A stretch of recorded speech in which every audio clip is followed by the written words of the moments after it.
The waters of Tenochtitlan are still.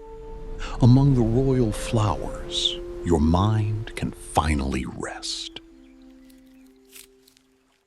Welcome to Quiet Lives. Before we drift into tonight's journey, if you find sanctuary here, please consider subscribing to join our community of rest. I would love to know which corner of the world you are finding peace in tonight, and what hour it is where you are. Feel free to share your story in the comments below. Now, let's begin.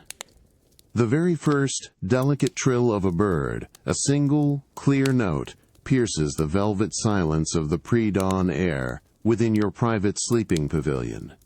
The deep darkness still holds, but a faint pearlescent light just begins to soften the edges of the high, carved wooden beams above you. It is a subtle shift, barely perceptible, yet it signals the approaching dawn. You stir gently, feeling the familiar, cool smoothness of your sleeping mat beneath you. It is woven from fine, meticulously softened reeds, yielding just enough to cradle your form without undue pressure. A subtle, earthy scent, mingled with the sweet, humid fragrance of night-blooming jasmine, drifts in through the wide, open archways that frame your resting space. You notice the delicate, almost weightless presence of the finely spun cotton blanket resting across your chest, a barely there warmth against your skin. The single bird call is joined by another, then a soft, rustling chorus begins, a layered symphony that slowly, gradually swells with the growing light. Your eyelids flutter open, adjusting to the dim, ambient light. You trace the intricate, geometric patterns woven into the sheer cotton canopy draped above your sleeping area. Patterns that shift and blur slightly with each soft breath you take. Your gaze then drifts towards the polished obsidian pillars that support the pavilion roof, catching the first faint hint of gray light reflecting off their dark, smooth surfaces. You hear the soft, almost imperceptible flutter of tiny wings, the gentle scratching of claws on bark just beyond the threshold, indicating the vibrant life already stirring within your royal aviary garden. With a slow, unhurried movement, you push yourself upwards, feeling the cool air against your shoulders and arms as you sit. You take a deliberate moment, allowing your body to fully awaken, sensing the quiet stillness within yourself. Your bare feet then seek the cool, solid surface of the polished basalt floor. Each step is quiet, measured, as you walk towards the nearest archway. The calls of the birds grow clearer now, a distinct blend of chirps, whistles, and soft coos, inviting you further into their domain. You pause at the archway, feeling the slight difference in air temperature as you approach the open garden, a gentle coolness on your skin. You step across the threshold, and the air immediately becomes richer, denser with the scent of damp earth and the heady perfume of exotic orchids, their petals still glistening with the night's dew. The light has deepened from pearlescent to a soft, golden gray, illuminating the deep greens of jade vines that cascade from the aviary's high, netted roof. Your eyes follow the iridescent flash of a resplendent quetzal, its emerald and crimson plumage vivid against the lush foliage, its long, twin-tail feathers swaying with an almost imperceptible breeze as it shifts on a branch. You notice the delicate, almost etched veins on an enormous monstera leaf, each one sharply defined in the nascent light. The gentle, continuous murmur of the aviary fills the entire space, a living, breathing symphony that cradles the morning in its quiet embrace. You simply stand, allowing the cool freshness of the dawn air and the quiet, vibrant beauty of your sacred garden to settle deeply within you, a tranquil comfort that invites a gentle softening of your senses. The chorus of birds, Still, a soft, layered symphony around you begins to recede gently as you turn your attention from the broad expanse of the aviary towards a more secluded, shaded alcove. Your bare feet, accustomed to the smooth, cool basalt, carry you along a narrow path paved with meticulously fitted river stones, each one worn smooth by time and care. The air here feels subtly different, a touch cooler, more intensely humid, carrying a richer, sweeter perfume than the general garden. Overhead, the dense canopy of large-leaved plants filters the strengthening morning light into soft, dappled patterns that shift with an almost imperceptible breath of air. You step into the designated space, a hidden sanctuary within your sprawling botanical domain, dedicated entirely to your prized collection of rare orchids. They are arranged with deliberate artistry, some clinging to ancient, moss-covered branches brought from distant mountains, others nestled in carved jade vessels, their roots carefully exposed to the air as they would be in their natural habitat. Your gaze sweeps across the delicate forms, appreciating the astonishing variety of their petals. Some are as fine as spun silk, others thick and waxy, displaying intricate patterns of spots and stripes in hues of deep amethyst, fiery cinnabar, and the purest snow white. A faint, almost ethereal fragrance, a blend of vanilla and honey, rises from the collection, a testament to their careful cultivation. Two attendants, moving with a quiet grace born of long practice, are already at work amongst the plants. They carry large, polished gourds, each pierced with a multitude of tiny holes, and with slow, rhythmic motions, they gently tilt these vessels, allowing a fine, almost invisible mist of fresh, cool water to drift over the delicate blossoms and their broad, verdant leaves. The sound is a soft, continuous farts, a gentle whisper that blends seamlessly with the distant murmur of the aviary, creating a soothing, layered auditory experience. You observe the way the tiny droplets catch the nascent sunlight, briefly shimmering like scattered jewels before settling onto the velvety surfaces of the petals. You step a little closer, allowing the refreshing mist to drift towards you. The sensation on your exposed skin is barely there, a cool, feather-light caress that awakens the senses without being intrusive. You feel the almost imperceptible dampness settle on your eyelashes, a fleeting coolness that quickly evaporates. Your eyes follow a single droplet as it gathers on the tip of a broad, emerald-green leaf, growing slowly, meticulously, until it is heavy enough to slide down the smooth surface, leaving a faint, glistening trail in its wake. The air around you feels saturated, clean, and vital, invigorating the deep, earthy scent of damp soil and the sweet perfume of the orchids. You pause, taking a deep, unhurried breath, allowing the cool, humid air to fill your lungs. The quiet dedication of the attendants, the rhythmic hiss of the mist, and the exquisite beauty of the orchids all combine to create a profound sense of tranquility. You simply stand, a silent guardian in the heart of your living treasure, observing the subtle, life-giving dance of water and plant.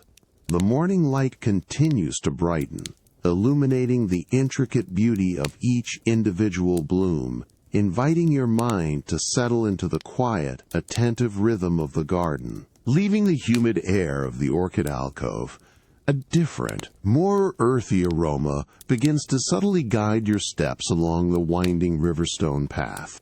The low, sun-warmed stones, still damp in places from the cool night, feel secure and grounding beneath your bare feet. The vibrant, sweet perfumes of the orchids gradually recede, replaced by a complex tapestry of scents, pungent, slightly bitter, and deeply green, hinting at the powerful properties held within these plants. The morning light, now a softer, more diffused gold, filters through taller, broader-leafed plants that form a natural, living screen around this specialized quadrant of your royal gardens. You enter the medicinal herbs section, a meticulously organized space where plants are arranged in low, raised beds crafted from smoothly cut volcanic stone. Each bed holds a distinct collection, carefully separated to ensure their individual energies and properties remain pure. The air here feels denser, charged with the concentrated essences of hundreds of different plants, a living apothecary. Your gaze drifts across the countless leaves and petals, still glistening with the pristine dew of dawn. The tiny, perfect spheres of water cling to every surface, catching the soft light and reflecting it back in miniature, shimmering jewels. You approach a bed dedicated to Tenochtitlan, the sacred thorn apple, its broad, velvety leaves holding an abundance of these delicate droplets. Your hand lifts slowly, with a quiet intention, and your index finger extends towards a single, prominent leaf. The very tip of your digit makes contact, a fleeting, cool sensation against your skin. The surface of the leaf feels incredibly soft, almost like brushed suede, and the dewdrop breaks, spreading a cool, refreshing wetness across your fingertip. You rub your thumb gently over the dampened skin, feeling the subtle texture of the leaf transfer, a very faint, almost imperceptible stickiness. You lean closer, allowing the subtle, earthy perfume of the Toloatsan to fill your senses, a deep, grounding fragrance that speaks of ancient wisdom and silent power. The faint, muted rustle of an attendant's woven cotton tunic can be heard nearby, a soft, rhythmic sound as they move with quiet purpose through another section of the herb beds, carefully tending to a patch of Yotli, its bright yellow flowers now slowly unfurling in the gentle light. You notice the precise, almost ritualistic way they handle each stem, ensuring no disruption to the delicate balance of the plants. Your eyes then fall upon the tiny, intricate veins etched into the surface of a dew-kissed leaf of peyote, its pale green skin holding a faint, almost silvery sheen in the dappled light. Each vein is perfectly defined by the clinging moisture, a miniature map of life. You take a slow, deep breath, allowing the quiet reverence of this space, the vital energy of these sacred plants, and the gentle, persistent freshness of the morning dew to settle around you. A profound sense of calm that deepens with each passing moment. The powerful, green aromas of the medicinal herbs gently recede as you continue your slow, deliberate walk along the Riverstone path, a path that now dips slightly, leading you deeper into a different kind of botanical embrace. The overhead canopy thickens, casting the air into a cooler, more profound shade, and the sunlight transforms from a dappled gold to a softer, diffused emerald, filtered through countless layers of broad, dark green leaves. A new scent begins to unfold around you, subtle at first, then growing more distinct. A deep, earthy sweetness, mingled with hints of something rich and complex, a promise of warmth and ritual. This is the sacred cacao grove, a place of quiet reverence and abundant bounty. You step beneath the overarching branches of the cacao trees, their trunks rough and ancient, providing a comforting sense of enclosure. The air here is heavy with humidity, a gentle, pervasive warmth that feels almost like a soft blanket, subtly clinging to your skin. The ground beneath your feet remains the smooth, cool basalt, a deliberate choice to maintain pristine conditions, even in this more wild-feeling section of the garden, preventing any disturbance to the delicate roots. Your gaze lifts, seeking out the precious fruits. The cacao pods in various stages of ripeness cling directly to the gnarled trunks and thicker branches, a remarkable sight, growing in clusters as if jewels attached to ancient wood. Some are a bright, intense green, firm and immature, while others display magnificent hues of golden yellow, deep orange, and even a rich, mottled crimson, indicating their perfect readiness. You pause, allowing your eyes to wander across the abundant display, searching for the perfect specimens with unhurried discernment. Each pod seems to possess its own subtle character, its own unique curve and texture. You notice the delicate, almost imperceptible sheen on the skin of a particularly robust, golden-orange pod, nestled snugly against the rough, textured bark of a mature tree. Its surface appears smooth at a distance, yet you know it holds a faint, almost leathery resilience, a subtle ridged pattern beneath the outer layer.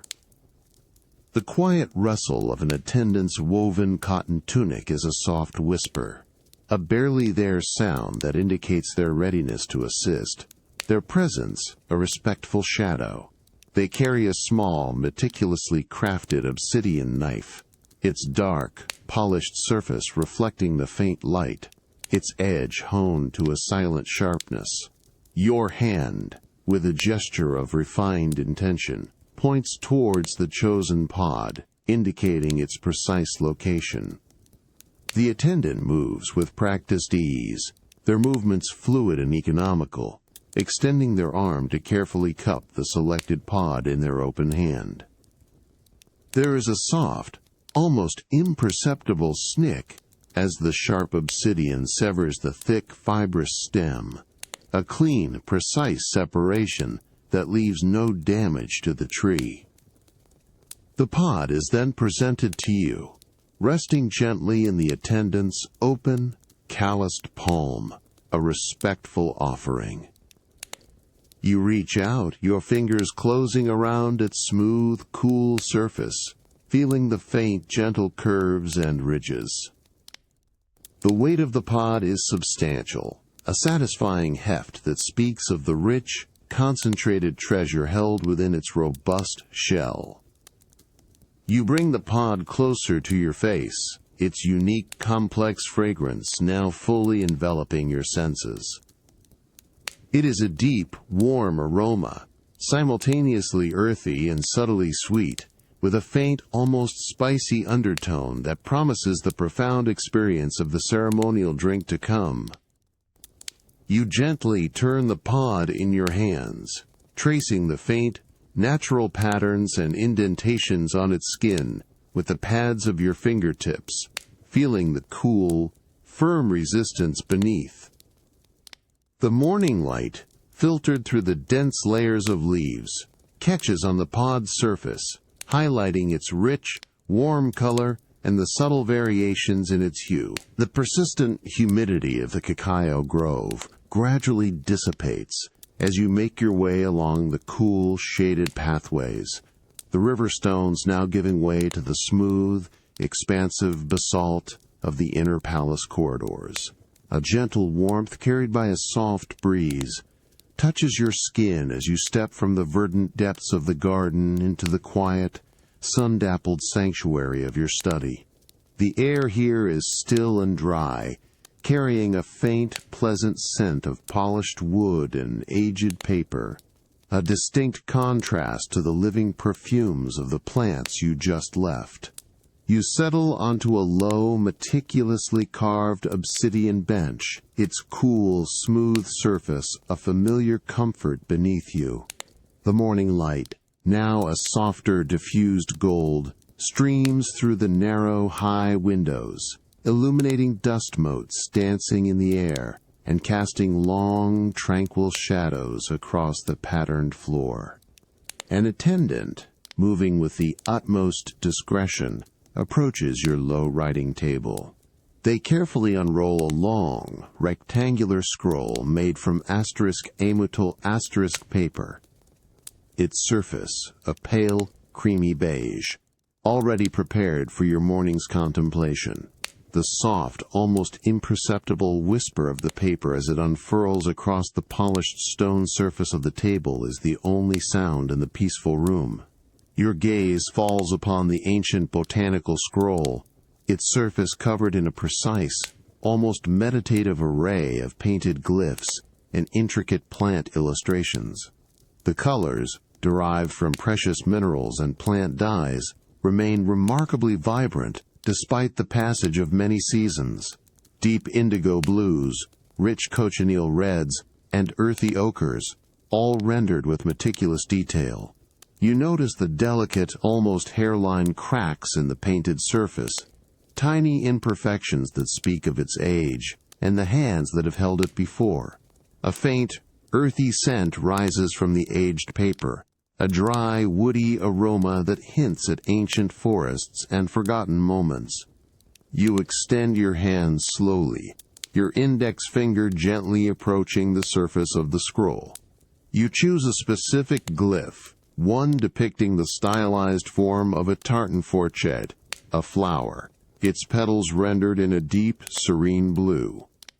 The pad of your fingertip makes contact with the painted surface, a feather-light touch.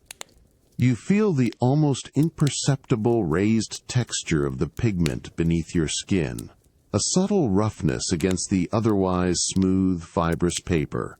With deliberate slowness, you begin to trace the elegant curve of a single petal, following the ancient artist's brushstrokes, feeling the minute undulations of the dried paint. The quiet concentration required to trace these ancient symbols settles your mind, drawing your focus inward. You feel the smooth coolness of the obsidian bench through your light tunic, a grounding presence beneath you. The faint, rhythmic ticking of a distant water clock, a soft, almost hypnotic sound, drifts in from another part of the palace, reminding you of the measured passage of time. You continue to trace the intricate lines of the glyph, absorbed in the tactile connection to the past, allowing the serene beauty of the ancient art and the quiet calm of your study to envelop you completely. The dry, earthy scent of the ancient scroll gently recedes as you rise from the obsidian bench, leaving the quiet solitude of your sun-dappled study. Your bare feet glide across the cool, polished basalt floor, a familiar comfort as you move through the inner chambers of the palace. The gentle warmth of the morning sun follows you, now a more direct, golden light, as you approach an open archway leading to one of your private, shaded pavilions. The air begins to shift, becoming softer, carrying a faint, fresh coolness that hints at moving water. You step into the pavilion, a spacious, open-sided structure constructed from dark, impeccably smoothed volcanic stone and adorned with intricately carved wooden trellises. Overhead, a finely woven canopy of dyed cotton, in shades of deep forest green, filters the growing intensity of the sun, casting the entire space in a soft, diffused light, a serene emerald glow. A low, wide daybed, layered with exceptionally soft cotton mats and cushions woven from fine reeds, invites you to recline. The air here is noticeably cooler, a gentle, perpetual breeze passing through, carrying the subtle, fresh scent of damp earth and distant greenery. You settle onto the daybed, feeling the yielding softness of the layered mats beneath your body, allowing your muscles to relax fully into the cushioned support. Your gaze drifts outward, beyond the pavilion's cool shade, to the vibrant expanse of your royal gardens, now fully awake and bathed in the bright, clear morning light. The distant, shimmering outlines of the royal fountains, carved from pale green jade, catch your eye, their polished surfaces reflecting the sunlight in subtle, fleeting glints. And then you hear it. A soft, continuous murmur, a gentle, rhythmic whisper of water, carried on the breeze from the direction of the fountains. It is not a rushing sound, nor a forceful cascade, but a delicate, persistent shush, a layered symphony of droplets falling, pooling, and gently overflowing. It is a sound that has always been a part of your mornings here, a constant, soothing presence that grounds the bustling world outside. You listen intently, allowing the muted sound to fill the quiet spaces in your mind, feeling its subtle vibrations resonate within the peaceful stillness of the pavilion. An attendant moves quietly in the periphery, a soft, almost imperceptible rustle of their tunic, as they arrange a small, intricately carved wooden table beside your daybed, placing a cool, polished obsidian cup upon it.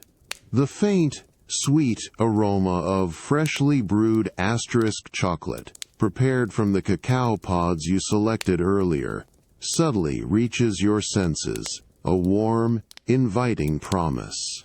You close your eyes for a moment, letting the gentle murmur of the distant fountains wash over you, a calming, rhythmic lull that deepens the profound sense of peace, settling through your entire being. The gentle, rhythmic murmur of the distant royal fountains gradually fades behind you as you leave the cool, shaded pavilion, stepping once more onto the smooth, sun-warmed basalt path. The air shifts again, becoming distinctly warmer, heavier with moisture, and carrying the faint, clean scent of damp earth and new growth. You are drawn deeper into a secluded section of your royal gardens, a space dedicated to the delicate art of propagation, where new life is carefully nurtured. You enter the propagation house, a structure crafted from finely smoothed volcanic stone, its roof a series of artfully arranged, translucent mica sheets that diffuse the morning sun into a soft, glowing warmth. The light here is gentle, even, bathing the entire space in a tender, filtered luminescence.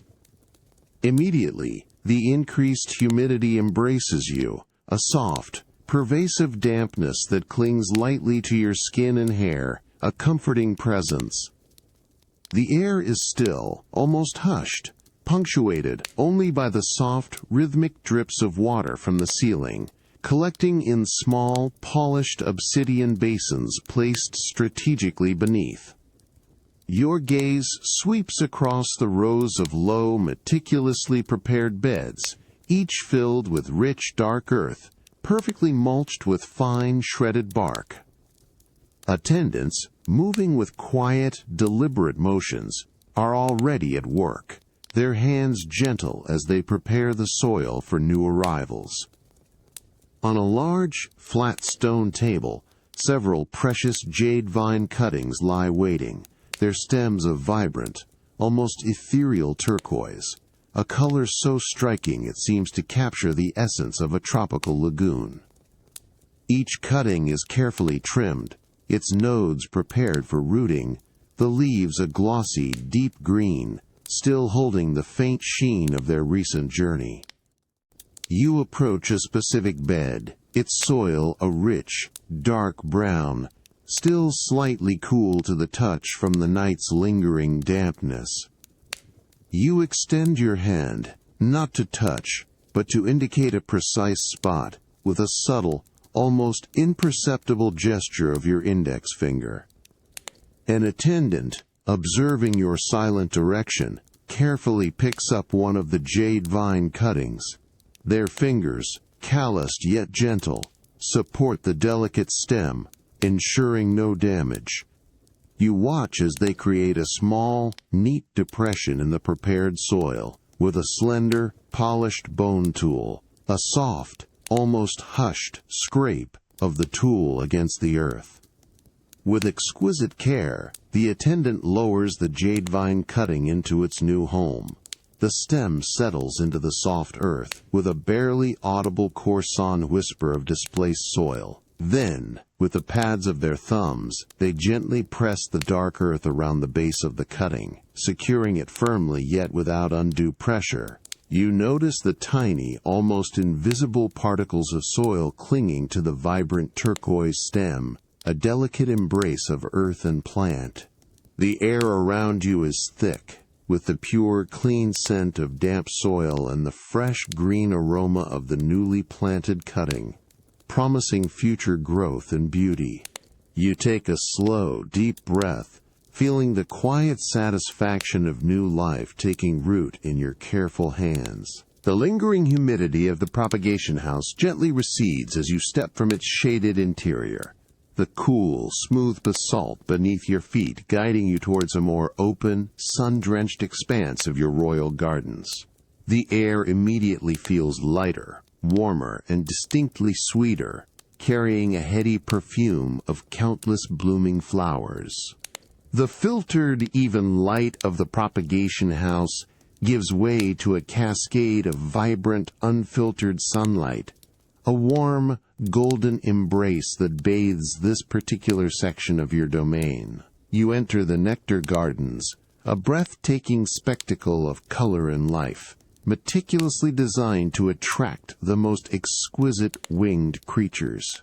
Here, the garden beds are raised and intricately patterned, crafted from polished red Tenochtitlan stone, their surfaces warm beneath the morning sun. They overflow with an astonishing array of blossoms, each carefully chosen for its rich nectar and captivating hue. Deep scarlet hibiscus unfurl their wide, delicate petals, alongside clusters of bright orange asterisks, cempasúchil asterisk, and tubular, sapphire blue salvia, creating a living tapestry of intense, jewel-toned color that seems to shimmer in the clear air. A soft, continuous whirring sound, like 1,000 tiny, unseen gears, fills the air around you, a gentle vibration that you feel almost as much as hear.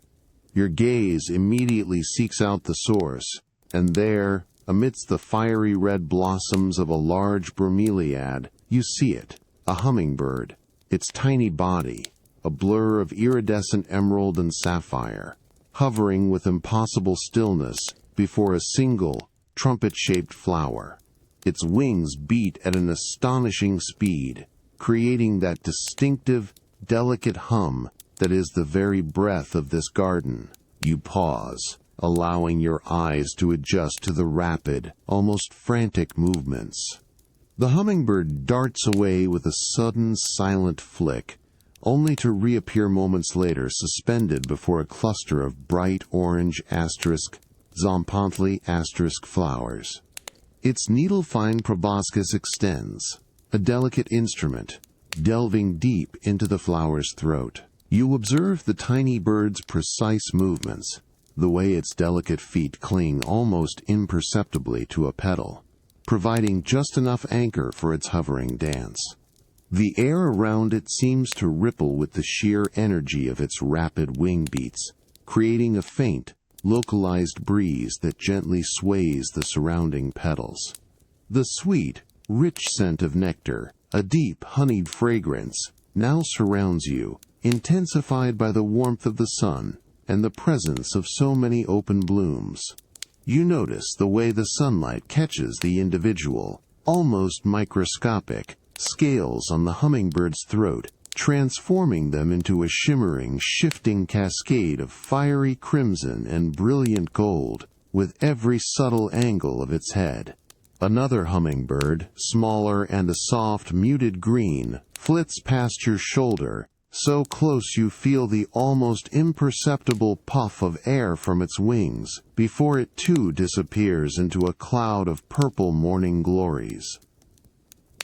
The garden is alive with this delicate, ceaseless activity, a testament to the life-giving power of your carefully cultivated blooms.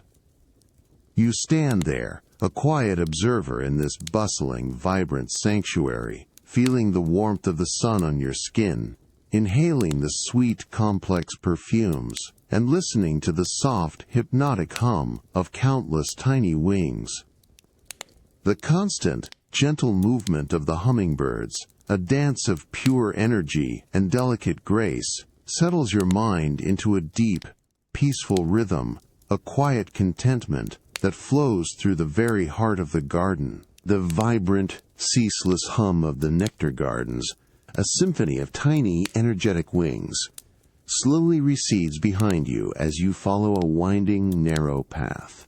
The sun's warmth, once direct and embracing, becomes softer, diffused by the overarching foliage, and the air cools, carrying a distinct, earthy freshness mingled with a faint, sweet scent of water.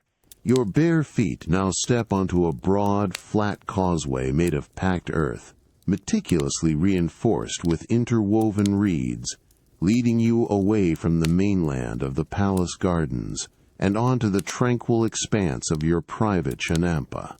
You arrive at a secluded corner of the floating gardens, a meticulously cultivated island of rich, dark earth, surrounded by the still, dark waters of the canal. A low, intricately woven mat of softened tule reeds, cushioned with layers of fine cotton, is already arranged for your comfort, positioned precisely to offer an unobstructed view of the water lilies. The morning light, now a gentle, even glow, reflects off the glassy surface of the canal, casting soft, undulating patterns across the underside of the reed canopy above. The air here is profoundly quiet, broken only by the almost imperceptible lap of water against the earthen edges of the Asterix chinampa, a soft, rhythmic whisper that settles the mind.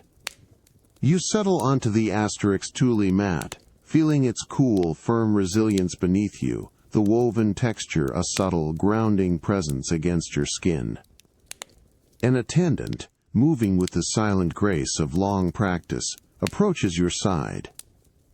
They carefully place a small, perfectly smooth obsidian tablet before you, its surface polished to a mirror-like sheen.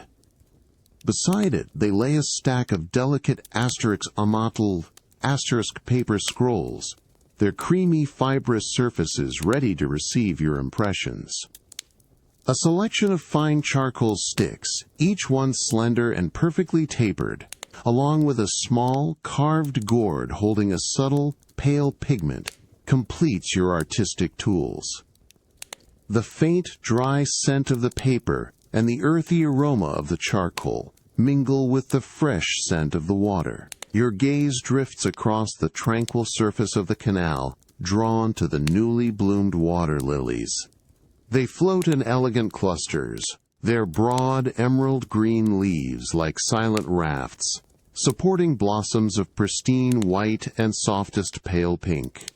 Each flower is a marvel of intricate natural design, its petals unfurling in precise, concentric spirals, revealing a delicate, golden heart of stamens.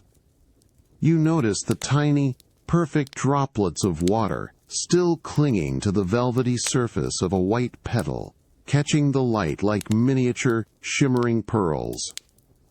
The stillness of the water around them creates a profound sense of peace, a mirror reflecting the clear, pale blue of the morning sky.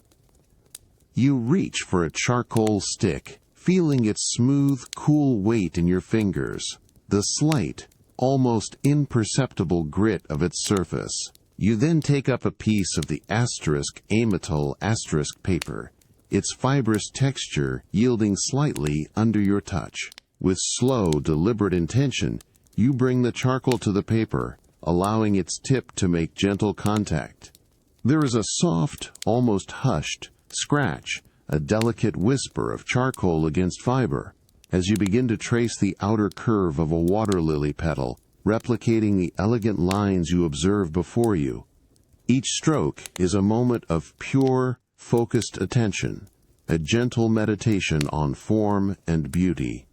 The quiet activity of sketching, the soft shoosh of the charcoal on paper, and the rhythmic, distant lapping of the canal water combine to create a deeply calming rhythm. You become entirely absorbed in the intricate patterns of the newly opened blossoms, each detail drawing you further into a state of serene contemplation, your senses quietly attuned to the gentle beauty unfolding around you. The faint, dry scent of asterisk paper and charcoal still lingered on your fingertips as you carefully set aside the sketching tablet. The morning light, now a brighter, more direct gold, streamed across the tranquil surface of the asterisk chinampa, signaling a gentle shift in the day's rhythm. You rise from the soft tule mat, feeling the cool, firm earth beneath your bare feet, and begin your slow, unhurried return from the peaceful water gardens.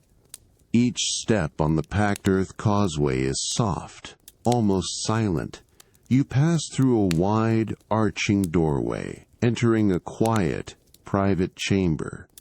This room, reserved for your personal preparations, is bathed in soft, diffused light, filtering through high, narrow apertures carved from polished alabaster. The light catches the subtle variations in the stone, creating a serene, even glow that fills the space. The air here is still and clean, holding a faint, imperceptible scent of dried herbs and fine aged cedar wood. Upon a low, meticulously carved cedar table, a selection of your prized obsidian tools awaits. They are arranged with precise care on a mat of finely woven maguey fiber.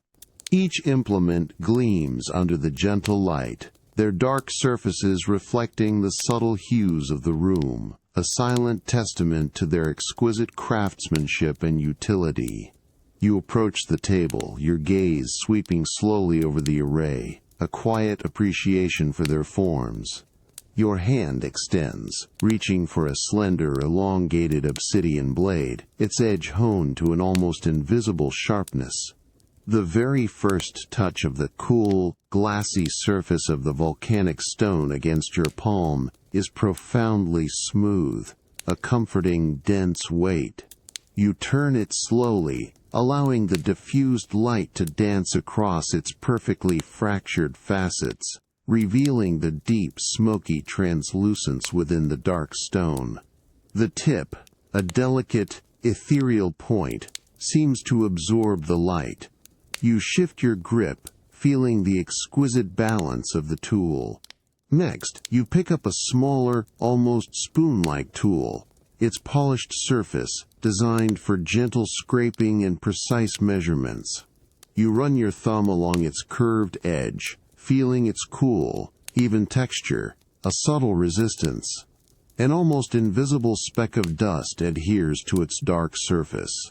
With a soft, careful breath, a gentle exhalation, you direct a whisper of air towards it, watching the tiny particle lift and drift away into the light, leaving the obsidian pristine and unblemished once more. The sound of your breath is soft, a fleeting whisper in the quiet room. The cool, dense weight of another obsidian implement, a small, perfectly rounded pestle, settles into the hollow of your hand.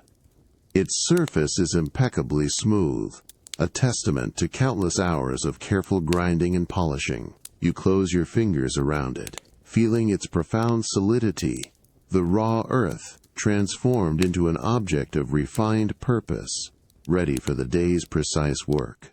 The quiet anticipation of the day's tasks, of tinctures to mix and new plants to categorize, begins to gently unfold in your mind. The cool, silent presence of the obsidian tools, each one a promise of careful, deliberate action, remains in your hands, their smooth surfaces absorbing the soft light. You stand in the gentle, diffused glow of the alabaster windows, allowing the quiet hum of the palace and the profound weight of the ancient stone to ground you, a deep, unwavering sense of readiness settling through your entire being. The cool, dense weight of the obsidian tools has long since been set aside, their precise tasks for the day gracefully concluded. Now, a softer, more ethereal light begins to paint the sky, signaling the gentle descent from afternoon to evening. A faint, earthy fragrance, tinged with a delicate spiciness, begins to drift through the air, drawing you towards a sacred corner of your royal botanical domain. You step into the private temple garden, a sanctuary enclosed by tall, meticulously sculpted hedges of deep green foliage, creating a profound sense of seclusion. The afternoon sun, now lower in the sky, casts long, amber shadows across the polished basalt pathways, illuminating the air with a warm, golden glow. The air here feels hushed, reverent, holding a palpable stillness that invites quiet contemplation. At the heart of this sacred space, a large, circular altar of smoothly cut jade rests upon a raised platform, its cool, pale green surface already prepared for the evening's offerings. Surrounding the altar, in carefully tended beds, grow rows upon rows of sacred marigolds, their blossoms a breathtaking spectrum of fiery orange, deep gold, and rich rust red. Each flower is a perfect, intricate orb of layered petals, their forms almost incandescent in the fading light. You approach the marigold beds, your bare feet making no sound on the smooth basalt.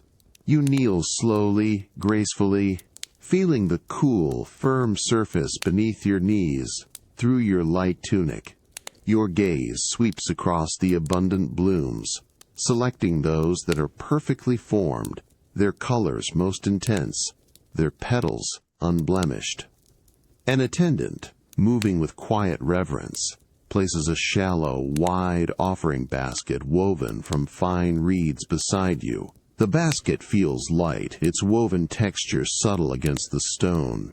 Your hand extends, reaching for a particularly radiant, deep orange marigold. Your fingers gently cup the blossom, feeling the surprising velvety softness of its tightly packed petals. The stem, cool and firm, snaps with a soft, clean hummunigid pop as you sever it from the plant, a delicate sound in the quiet evening air. You bring the flower closer, inhaling its distinctive, slightly pungent aroma, a scent that is both earthy and subtly sweet, a perfume of sacred purpose. You then place the marigold carefully into the reed basket, feeling the light, almost imperceptible rustle of its petals against the woven fibers. You continue this quiet ritual, selecting each marigold with deliberate attention, feeling the cool snap of each stem, the velvety brush of each petal against your fingertips. The basket slowly fills, the vibrant colors of the blossoms creating a radiant mound of gold and orange. The light in the garden continues to deepen, transitioning from a warm amber to a softer, more diffused twilight, enhancing the luminous quality of the marigolds. The only sounds are the gentle pops of stems and the soft rustle of petals, a calming, repetitive rhythm. As the last rays of the sun dip below the hedge line, casting the garden into a gentle dusk, you gently arrange the final marigold in the basket. The collective scent of the flowers, now richer and more potent in the evening air, envelops you in a fragrant cloud. You pause, allowing the quiet reverence of the moment, the cool embrace of the evening, and the profound beauty of the sacred offerings to settle deep within you, a tranquil preparation for the coming night. The rich, earthy perfume of the sacred marigolds, gathered for the evening offering, lingers faintly on your fingertips as you leave the quiet sanctity of the temple garden. The cool, smooth basalt pathways guide you through the deepening twilight of the palace grounds. The lingering warmth of the day begins to recede, replaced by the gentle, refreshing coolness of the approaching night, a subtle shift in the air that signals the close of another cycle. You arrive in your personal study, a chamber now softly illuminated by the glow of a low-burning copal lamp, its fragrant smoke curling upwards in thin, elegant wisps, diffusing a warm, resinous aroma throughout the still air. The room is hushed, a sanctuary of quiet reflection. You settle onto a low, wide divan, cushioned with layers of finely woven cotton, its texture soft and yielding beneath you. The faint, distant sounds of the palace settling for the night, a muted chime, a soft rustle from a passing attendant, are barely perceptible, blending into the background hum of the evening. An attendant, moving with quiet efficiency, approaches your side. They carry a carefully stacked collection of your daily observation scrolls, each one rolled and tied with a slender fiber cord. With a deliberate, unhurried motion, they place the stack upon a small, polished obsidian table beside you, the soft thud of the scrolls a gentle, grounding sound in the quiet room. The faint, dry scent of amatl paper, mingled with the subtle, sweet aroma of the copal, drifts towards you. You reach out, your fingers closing around the topmost scroll. The amate paper, made from the inner bark of fig trees, feels cool and smooth beneath your fingertips, yet holds a subtle, almost imperceptible fibrous texture. You untie the delicate cord with slow, careful movements, hearing the soft, almost whispered unfurl of the fiber as it loosens. Then, with both hands, you begin to unroll the scroll, allowing the paper to slowly reveal its contents. There is a distinct, dry rustle, a series of soft, layered whispers as the aged paper unfurls across your lap, settling with a gentle sigh. Your gaze falls upon the precisely drawn illustrations of new plant specimens, captured with meticulous detail in rich, natural pigments. You trace the delicate curve of a newly observed leaf with your fingertip, feeling the smooth, cool surface of the paper, the almost imperceptible raised texture of the dried paint.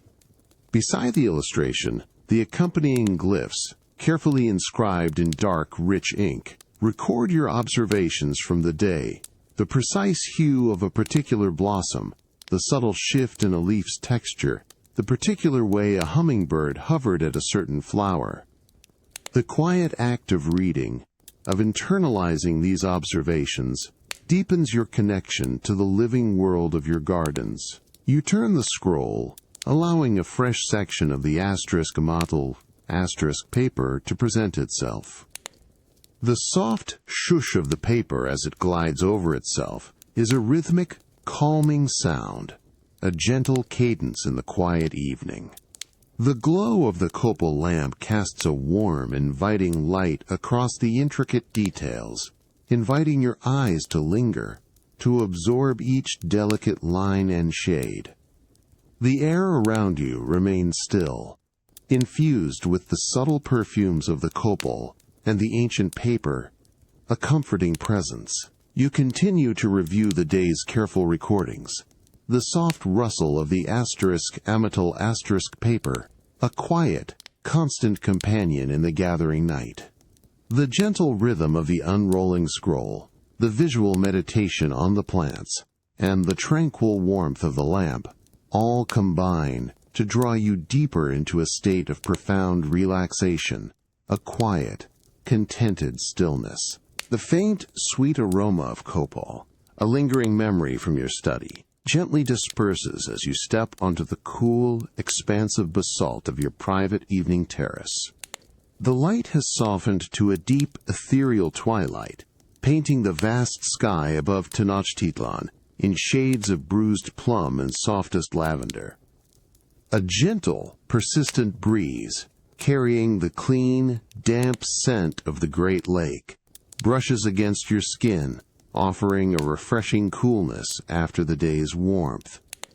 You move towards a low, wide divan, draped with soft, finely woven cotton textiles in deep indigo and muted earth tones. Its generous cushions, plump with dried kapok fibers, invite you to recline and fully surrender to the tranquility of the evening. The smooth, cool basalt beneath your bare feet gives way to the yielding softness of the woven fabrics as you settle, feeling the gentle give of the cushions molding to your form, a profound sense of comfort enveloping you. Your gaze sweeps across the magnificent panorama before you, the vast, shimmering expanse of Lake Texcoco stretching into the distant horizon. An attendant, moving with quiet grace, places a small, exquisitely carved obsidian table beside the divan.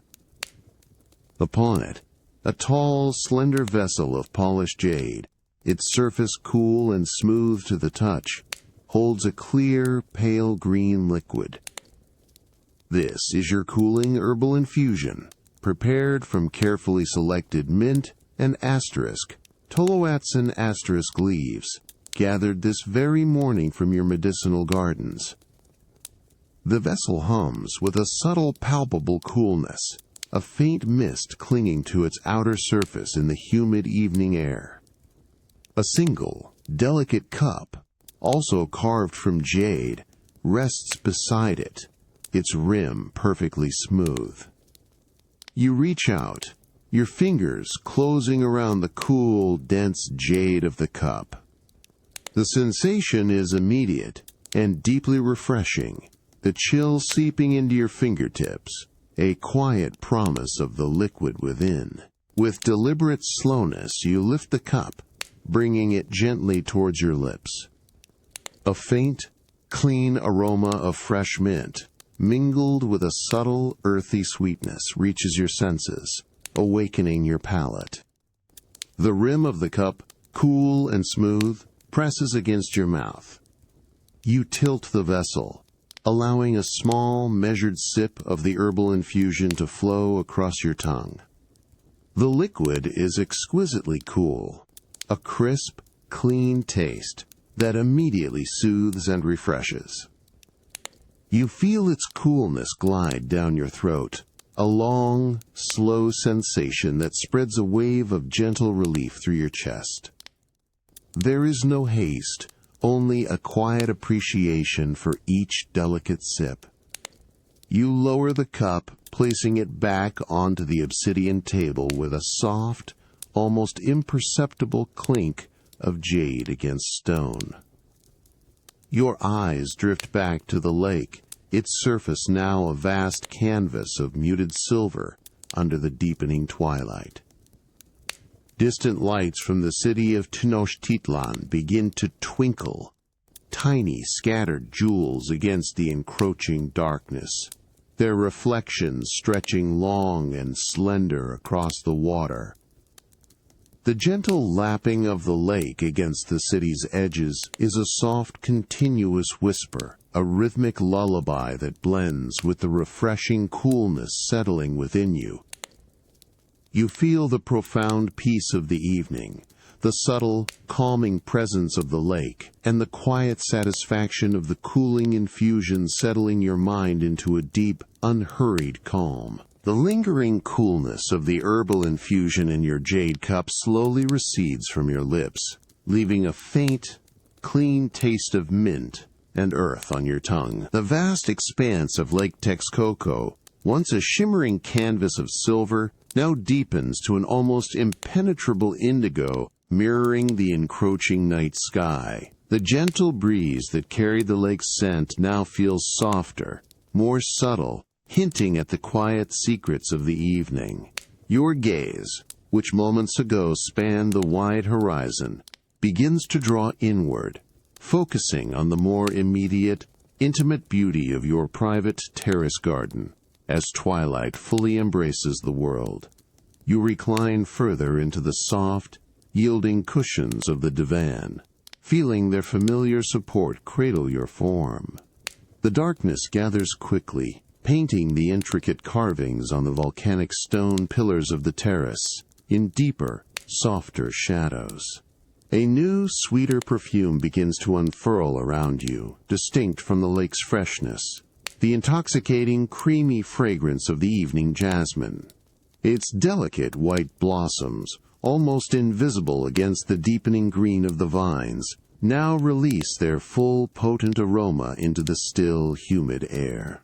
You inhale slowly, deliberately, allowing the rich, floral scent to fill your lungs, a profound sense of calm settling within you. As your eyes adjust to the deepening gloom, a sudden, soft flicker of golden light catches your attention. It appears briefly, then vanishes, only to reappear a moment later, a tiny, pulsating beacon among the dense foliage of a jasmine vine cascading from an overhead trellis. It is the first firefly of the evening, a delicate spark against the velvety darkness. You watch its solitary glow, tracing its hesitant, almost languid path as it drifts gently upwards, then slowly descends, a silent, luminous dance. The soft rustle of the jasmine leaves, stirred by an imperceptible air current, seems to accompany its quiet journey. Another light appears, then another, scattered like fallen stars throughout the jasmine.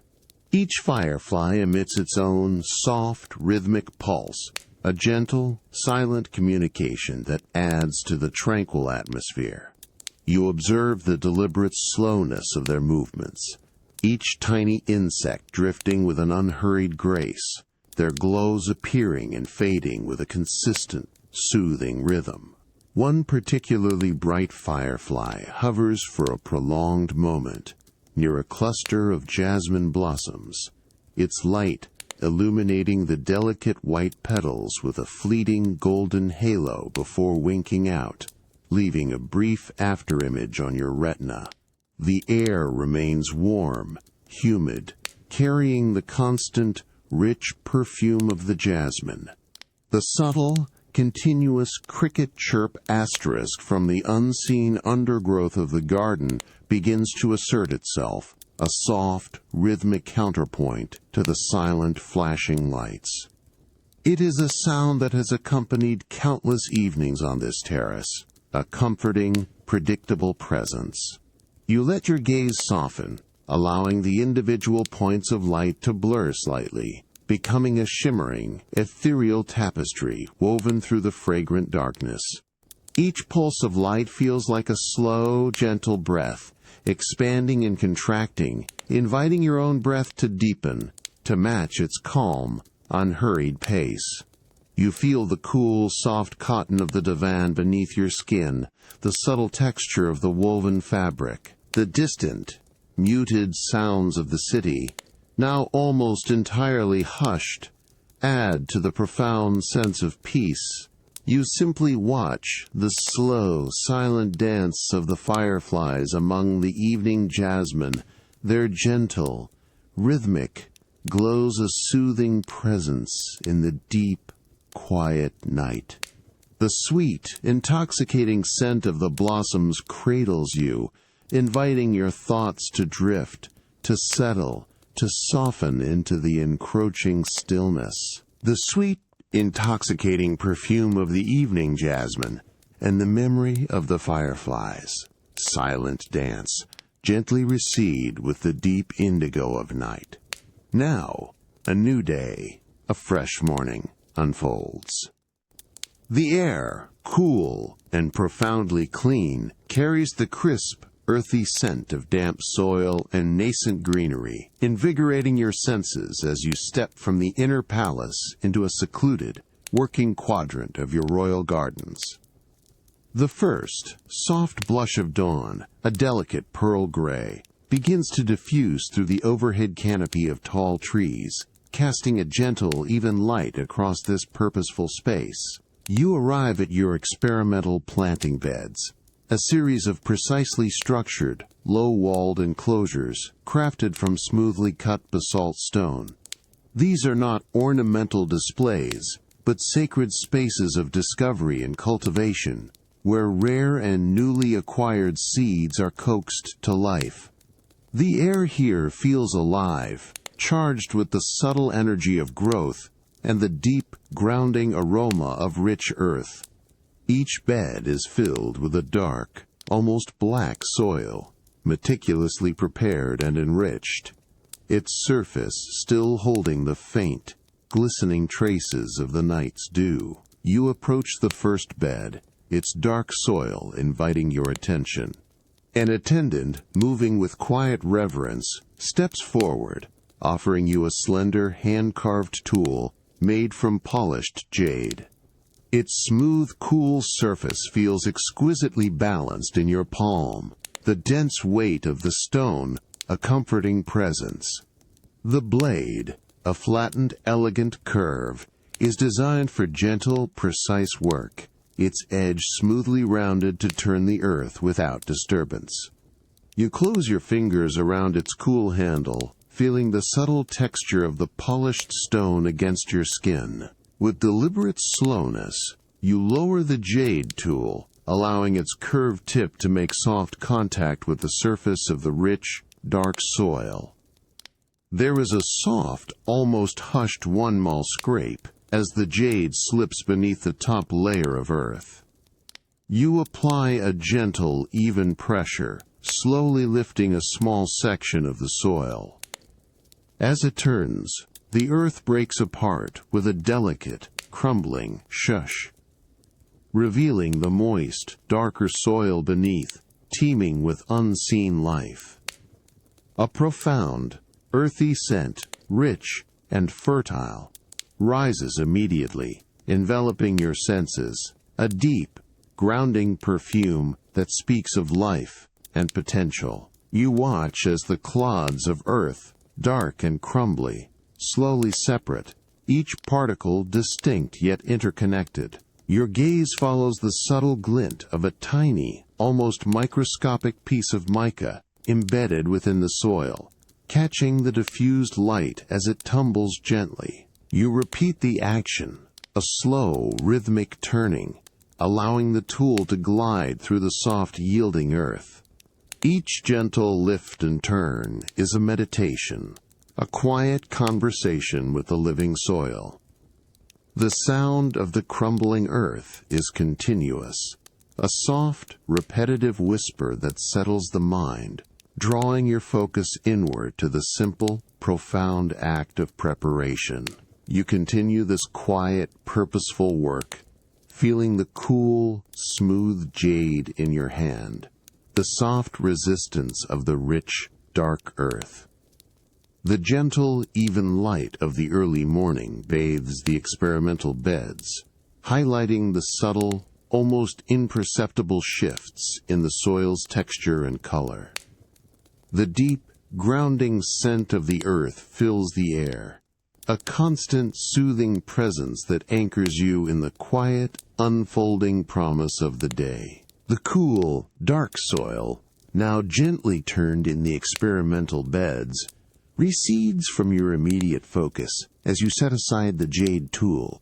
A path of meticulously placed river stones, still damp in places from the morning's mist, guides your bare feet away from the cultivated earth and into a grander, more ancient section of your royal gardens. The air here grows distinctly cooler, denser, carrying the profound woody scent of aged timber and damp bark, a deep resonant aroma that speaks of time and enduring presence. You step beneath the towering canopy of your arboretum, a sacred grove where trees of immense age and rare species stand in silent majesty. The sunlight, once bright and direct, is now utterly transformed, filtered through countless layers of broad, dark green leaves into a mesmerizing tapestry of shifting light and shadow. The very atmosphere here feels different, hushed and reverent, a place of quiet contemplation where time seems to slow its measured pace, held captive by the ancient guardians of this space. You lift your gaze upwards, following the intricate network of branches and foliage that forms the living roof high above you. Here and there, a slender shaft of pure golden light pierces through a momentary gap in the dense leaves, slicing downwards with startling clarity, illuminating tiny dancing dust motes in its path. These bright columns move with an almost imperceptible slowness, shifting their position by mere finger widths as the sun climbs higher in the morning sky, subtly altering the intricate patterns of illumination on the forest floor beneath. The feeling is one of quiet, constant transformation, a visual symphony played out with light and shadow. You watch a single, perfectly defined ray of light, almost solid in its intensity, slowly creep across the cool, dark surface of a moss-covered boulder, revealing the delicate, almost feathery texture of the moss before it continues its unhurried journey, leaving the stone once more in shadow. A subtle breeze, barely a whisper of air, stirs only the highest leaves, causing a gentle, rhythmic shush, a sound like distant flowing water, or the soft sweep of a feather across fine silk.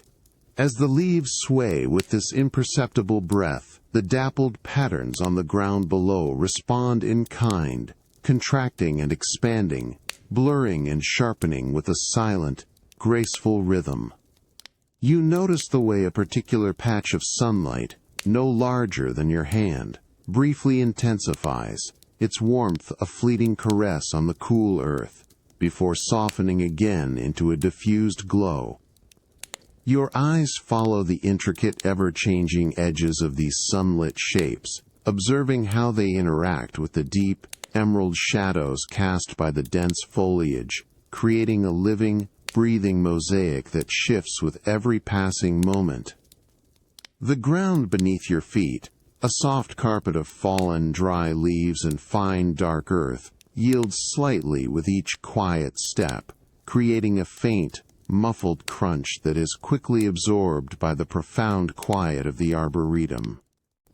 The air carries the rich, complex scent of decaying wood, mingled with the fresh, resinous aroma of pine needles from a rare Coyamal fir, its lofty branches forming part of the canopy high above. You pass by a massive trunk, its bark a mosaic of deep greens and grays, feeling the cool, rough texture of its surface as you lightly brush your hand against it in passing, a fleeting, almost unconscious connection to its ancient strength and silent wisdom. The subtle texture of the bark leaves a faint, dry dust on your fingertips, which you gently rub away. You pause, allowing your eyes to gently close for a moment, absorbing the profound stillness and the subtle dance of light. The quiet murmur of the ancient canopy, the cool, woody air, and the gentle, shifting play of light, all combine to create a deep sense of peace, a quiet, unwavering presence that settles your mind into a profound, contented calm. The profound, earthy scent of the arboretum and the subtle shifting play of light gently recede as you emerge from the ancient grove. The cool, smooth basalt paths lead you back towards the inner chambers of the palace, where the air grows warmer, drier, and carries a faint, pleasant aroma of aged wood and beeswax. The morning light, now brighter and more direct, streams through the high, narrow windows of your private seed repository, illuminating the quiet industry within. You step into the repository, a meticulously organized chamber dedicated to the preservation and study of botanical treasures. The walls are lined with rows of polished cedar chests, each one a testament to exquisite craftsmanship, their dark, rich surfaces glowing softly in the light. The air here is still, dry, and cool, holding a persistent, comforting scent of cedar, mingled with the subtle, diverse perfumes of countless dried seeds. The only sound is the faint, rhythmic dee-dee, dills, dee-dee, dee-dee, dage dills, dills, dee of a distant water clock, a gentle reminder of the measured passage of time. You approach a low, wide work table, crafted from a single, smoothly polished slab of obsidian. Upon it, several small, intricately woven baskets hold newly arrived exotic seeds, each collection a precious rarity. An attendant, moving with quiet efficiency, has already prepared your workspace. A stack of small *amatl* paper labels, each one a delicate, creamy square, rests beside a slender, polished bone stylus and a small carved gourd filled with dark, rich ink. The faint, dry scent of the *amatl* paper and the subtle, metallic tang of the ink mingle in the air. You reach out, your fingers closing around a small, smooth seed, no larger than a tiny pebble, from one of the baskets. Its surface is surprisingly cool and hard, with a faint, almost imperceptible ridged texture that you trace with your thumb. The color is a deep, lustrous black, absorbing the light. You bring it closer to your nose, inhaling deeply, and detect a subtle, spicy aroma, a hint of distant lands and unknown floral wonders. You then place the seed carefully into a small, shallow tray made of polished jade, its cool, smooth surface a perfect contrast to the seed's dark form. Next, you select a delicate *amatl* paper label. The paper feels thin, yet resilient, its fibrous texture yielding slightly under the pressure of your thumb. You dip the tip of the bone stylus into the dark ink, watching as the liquid clings to the polished bone, a small, perfect bead of black. With deliberate slowness, you begin to inscribe a tiny, precise glyph onto the paper, a symbol representing the origin and properties of the seed. There is a soft, almost hushed scratch as the stylus glides across the paper, leaving a fine, dark line in its wake. You continue this quiet, focused work, cataloging each new seed with meticulous care. The gentle clink of seeds as you transfer them to their jade trays, the soft scratch of the stylus on paper, and the subtle, woody aroma of the cedar chests all combine to create a deeply calming rhythm. You feel the cool, smooth obsidian of the table beneath your forearms, a grounding presence. The bright, even light illuminates each delicate detail, inviting your eyes to linger, to absorb the unique form and texture of every seed, a testament to the boundless diversity of the natural world. The air remains still, infused with the comforting sense of wood and paper, as you carefully place the last labeled seed into its designated tray. You then gently slide the tray into a precisely fitted slot within one of the polished cedar chests, the soft design to dot, as it settles a satisfying, final note. The quiet, profound work of preservation and understanding fills the space, a deep, contented stillness that settles your mind. The subtle dry scent of cedar and *amatl* paper from the seed repository gently fades as you close the polished cedar chest, securing its precious contents. The bright, direct morning light, once confined to the study, now guides your bare feet along the smooth, cool basalt pathways, leading you away from the inner chambers and back into the heart of your meticulously designed royal gardens.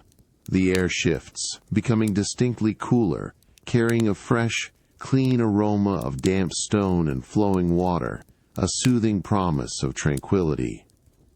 You enter a secluded section of the gardens dedicated to the intricate network of irrigation channels, a marvel of engineering and a testament to the life-giving power of water. The light here is a soft, diffused glow, filtered by tall, leafy plants that line the banks, casting long, serene shadows across the polished stone.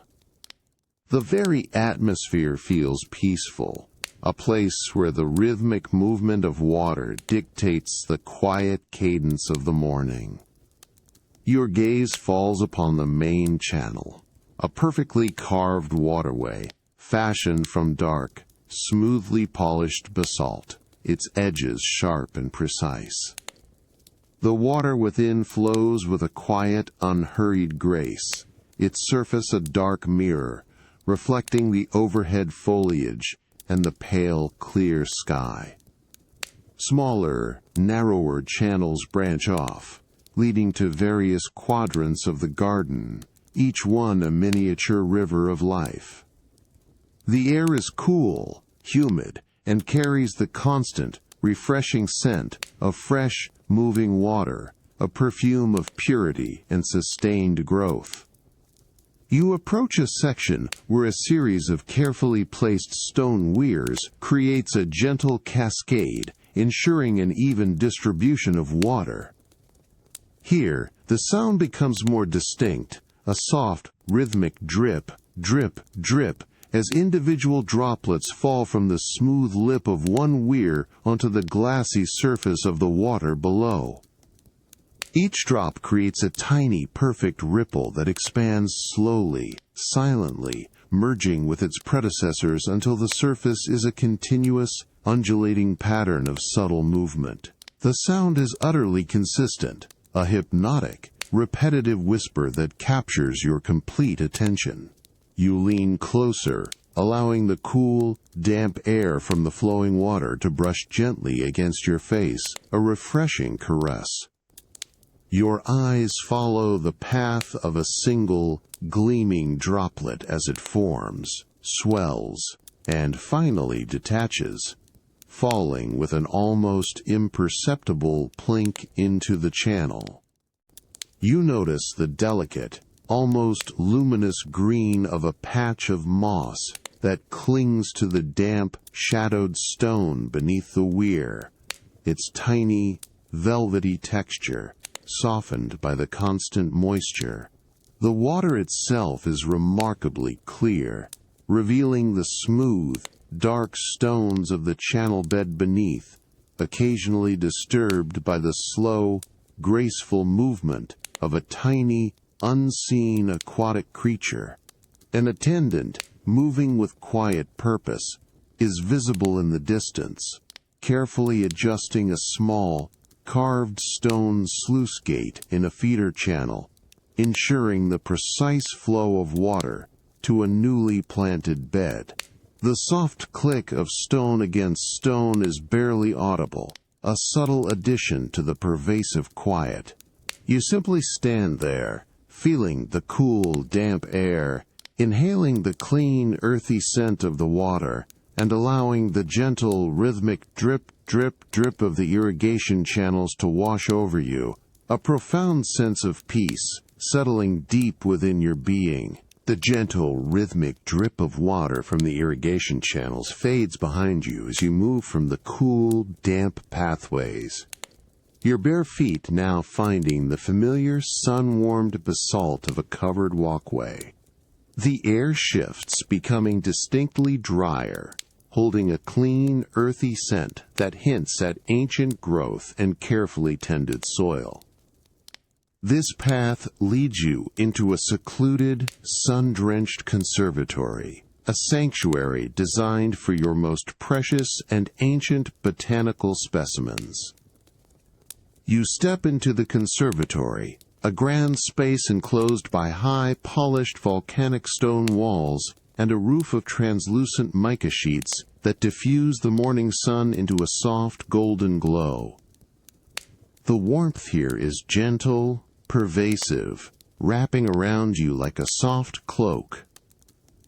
Before you stands your prized collection of cycads, ancient plants whose lineage stretches back through countless generations, their stout, rough trunks rising from meticulously crafted jade planters, each planter carved from a single block of pale green jade, feels cool and smooth to the touch, a profound contrast to the rough bark it cradles. You approach one particular cycad, its fronds a deep, almost leathery green, radiating outwards in a perfect, symmetrical crown. Each leaf is long, slender, and remarkably stiff, with a subtle, almost waxy sheen that catches the diffused light. You notice the delicate dust that has settled on their broad surfaces, a fine, almost imperceptible layer that dulls their inherent luster.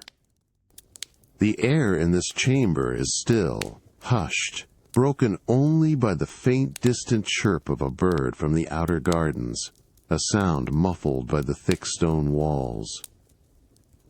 An attendant, moving with quiet reverence, approaches your side. They carry a small, shallow basin carved from dark, polished obsidian, filled with pure, fresh water, its surface perfectly still. Beside it, a stack of squares of finely woven cotton cloth, each one impeccably clean and soft, rests on a smooth, flat river stone. The soft clink of the basin, as it is placed gently on a low, carved wooden stand, is barely audible, a subtle addition to the quiet focus of the room.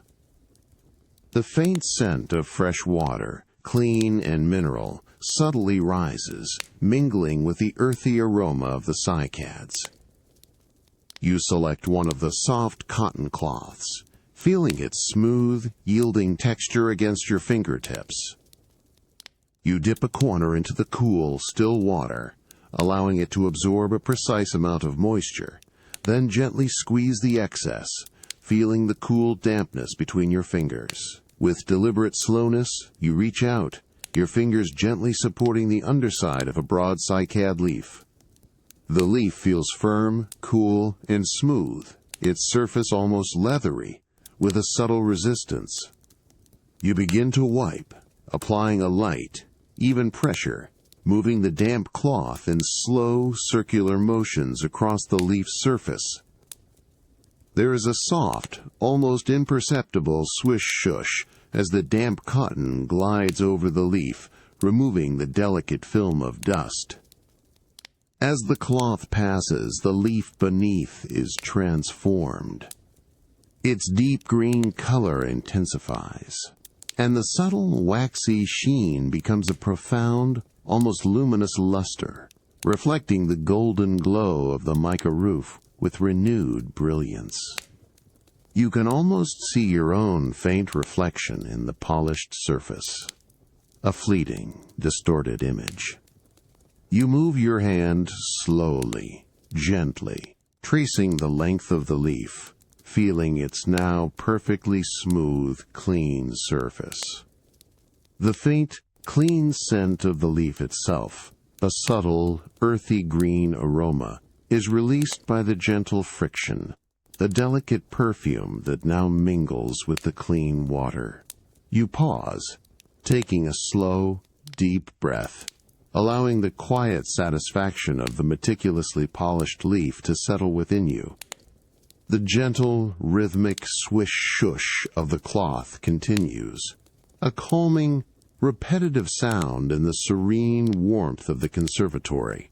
Each leaf, now gleaming with renewed life, silently reflects the soft, golden light, inviting your mind to drift into a profound, contented stillness. The lingering, clean scent of the polished cycad leaves, a subtle green aroma, slowly dissipates from your fingertips as you leave the gentle warmth of the conservatory. The cool, smooth basalt pathways guide your bare feet away from the enclosed space and into the open, embracing air of your private evening gardens. The light, once a diffused golden glow, has now softened to a deep velvety twilight, painting the sky in ever-deepening hues of sapphire and charcoal. A new, subtle coolness touches your skin, carried on a nascent breeze, a refreshing promise of the night to come. You follow a narrow, winding path paved with meticulously fitted riverstones, each one cool and smooth beneath your feet, leading you away from the more formally arranged sections of the garden. The dense foliage on either side of the path, a mix of broad-leafed plants and climbing vines, now appears as indistinct, dark masses, their forms softened by the encroaching darkness. The air grows heavier, more humid, and a profound stillness settles around you, broken only by the distant, muted chirping of unseen insects. This path leads you to a secluded corner, a sacred space dedicated to the fleeting, ethereal beauty of night-blooming plants. As you step into this hushed alcove, a distinct, incredibly sweet aroma begins to unfurl around you, carried on the gentle evening breeze. It is a creamy, almost vanilla-like fragrance, rich and intoxicating, yet delicate enough to feel like a soft whisper against your senses. This is the unmistakable perfume of the night-blooming cereus, its rare blossoms now opening to embrace the darkness. You inhale deeply, deliberately, allowing the exquisite scent to fill your lungs, feeling a profound sense of calm settle within your chest. Your gaze drifts towards the source of the fragrance, seeking out the elusive flowers amidst the shadowy forms of the garden. Against the deep, almost black green of a large, succulent-like plant, a cluster of pale, almost luminous white blossoms slowly unfurls. Each cereus flower is immense, its delicate, intricate petals, a pristine, almost otherworldly white, glowing with a soft, ethereal light in the deepening gloom. You notice the subtle, silken texture of the petals, even from a distance, catching the faint, ambient starlight.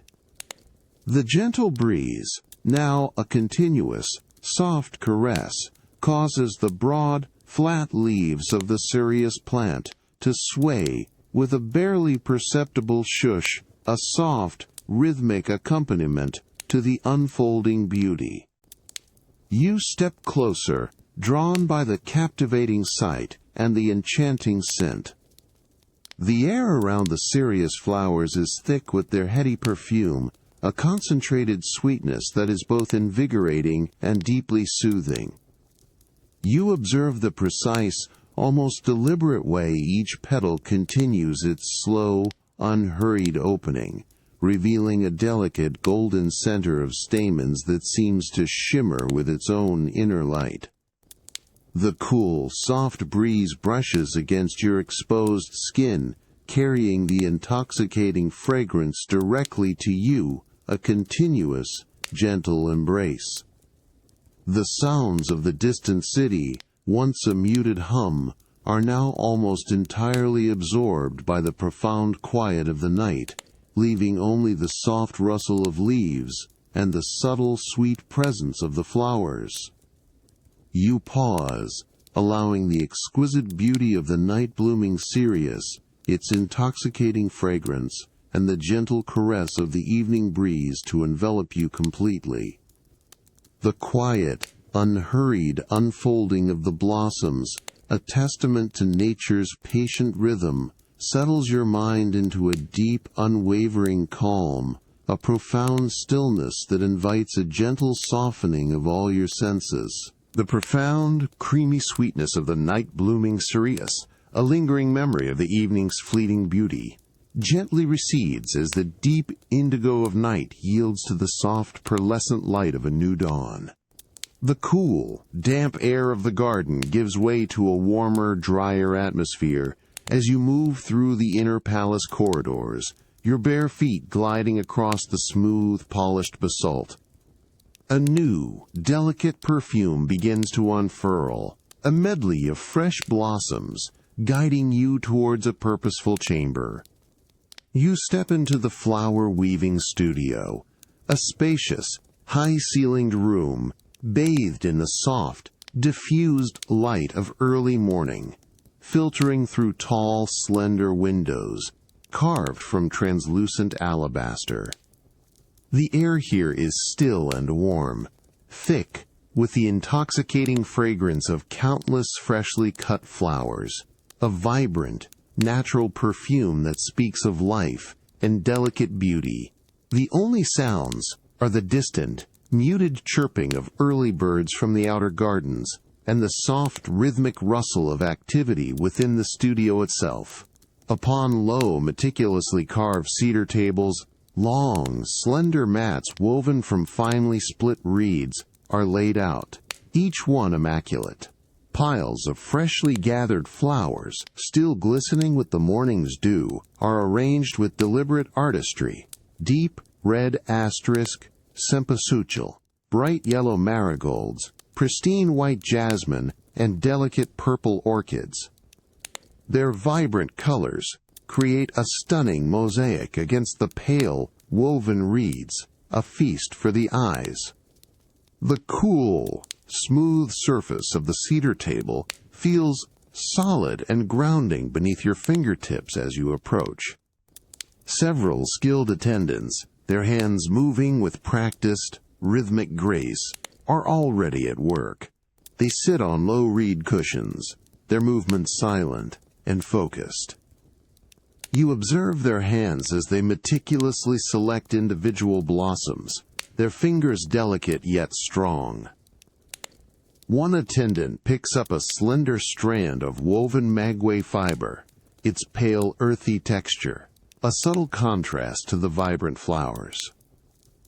With a precise, almost fluid motion, they begin to intertwine the first flower, a bright yellow marigold, around the fiber. There is a soft, almost imperceptible snip as a stray stem is trimmed with a small, sharp obsidian blade, followed by the delicate other prude of the blossom settling into place. You lean closer, observing the intricate process. The attendant's thumbs and forefingers work with a quiet rhythm, twisting the fibrous strand, tucking the stem of a jasmine blossom securely into place. You notice the cool, velvety softness of a marigold petal as their finger brushes against it, the subtle dampness of a freshly cut orchid stem. The sound is a continuous, soft rustle, a series of gentle whispers as the flowers are woven, one by one, into a long, fragrant garland. Each added flower contributes to the growing weight and texture of the garland, making it denser, richer. The air around you is saturated with the heady perfume of the combined blossoms, a deep, complex aroma that shifts subtly with each new flower added to the garland. You watch as a garland, now several arm lengths long, slowly takes shape, its vibrant colors and intricate patterns unfolding with each deliberate movement. The gentle, repetitive motions of the weavers, the soft sounds of the flowers, and the rich, enveloping fragrance all combine to create a profound sense of calm. The quiet dedication to beauty and tradition fills the room, inviting your mind to settle into a deep, contented stillness. The rich, complex perfume of the freshly woven flower garlands, a lingering memory from the studio, slowly begins to dissipate from your senses as you step from the enclosed space. The cool, smooth basalt of the palace corridors guides your bare feet towards an open, sun-dappled courtyard, a tranquil space designed for quiet repose. The morning light, now higher and more intense, streams down, yet here, a broad, woven canopy of dried reeds casts a generous, welcoming shade, creating a cool, inviting haven. You move towards a low, wide divan, meticulously crafted from dark, polished cedar, its surface draped with layers of fine, undyed cotton mats and cushions. The fabrics feel exquisitely soft and yielding beneath your touch, a gentle invitation to rest. The air in this shaded courtyard is still and warm, yet a subtle, persistent breeze, carrying the faint, earthy scent of damp stone and distant blooms, occasionally stirs the edges of the reed canopy, creating a soft, almost imperceptible shush. As you settle onto the divan, feeling the deep, cushioned support cradle your body, a new sound begins to emerge from the quiet stillness of the royal compound. It is a soft, rhythmic melody, delicate and ethereal, carried on the gentle breeze from a distance. The distinct, reedy tones of a flute, or perhaps several flutes playing in unison, drift towards you, a gentle, undulating sound that rises and falls with a soothing, predictable cadence. It is a familiar sound, a part of the palace's quiet, daily rhythm, always present, yet never intrusive. You close your eyes for a moment, allowing the soft melodic notes to wash over you, feeling their subtle vibrations resonate deep within your chest. The music is unhurried, each note perfectly formed, lingering in the air before gracefully giving way to the next. It is not a complex piece, but a simple, repetitive melody, designed to soothe and calm, a gentle hum that invites the mind to drift without effort. You notice the faint, almost imperceptible trill at the end of a phrase, a delicate ornament that adds to its tranquil beauty. The light filtering through the reed canopy above casts soft, shifting patterns of shadow across your eyelids, a gentle visual accompaniment to the distant music. An attendant, moving with quiet grace, places a small, polished obsidian cup of cool water on the low cedar table beside you, its surface smooth and cool to the touch. The faint, clean scent of fresh water momentarily mingles with the subtle, woody aroma of the cedar before fading back into the background. You reach out, your fingers finding the cool, smooth surface of the cup, feeling its refreshing weight. The rhythmic flute music continues, a continuous, unbroken thread of sound, weaving itself into the fabric of the peaceful morning. You simply recline, allowing the soft, rhythmic sound of the distant flutes to envelop you, a gentle, melodic cocoon that cradles your senses. The unhurried pace of the music, the cool, soft cotton beneath you, and the tranquil stillness of the shaded courtyard all combine to draw you deeper into a state of profound peace, a quiet, contented awareness that invites a gentle softening of your thoughts. The distant, rhythmic melodies of the flutes, a gentle memory from the morning's repose, have long since faded with the full arrival of the day. Now, a different kind of quiet settles around you as you step into the cool, shadowed sanctuary of your private apothecary. The air here is thick with a complex, earthy fragrance, a blend of dried leaves and subtle resins, a profound contrast to the sweet perfumes of the garden. The bright, direct light of the midday sun is softened and diffused by high, narrow apertures carved from polished alabaster, casting an even, serene glow across the meticulously organized space. You move across the smooth, cool basalt floor, each step quiet and deliberate, towards a low, wide work table crafted from a single, dark slab of polished obsidian. The table's surface is impeccably clean, reflecting the soft light like a still pool of deep water. Along the back wall, shelves constructed from rich, dark cedar-holed rows of clay jars and intricately carved wooden boxes, each containing dried herbs, roots, and flowers, carefully labeled with precise glyphs.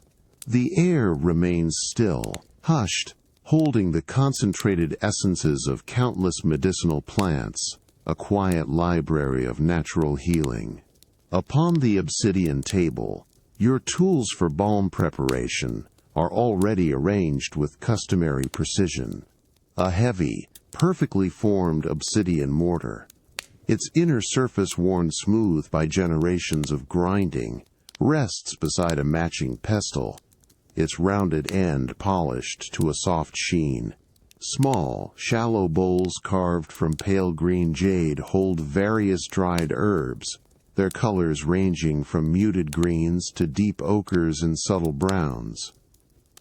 You notice the delicate, almost papery texture of a cluster of *Toloatzin* leaves, and the fine, almost powdery appearance of dried *Yachtley* blossoms, both gathered from your medicinal gardens.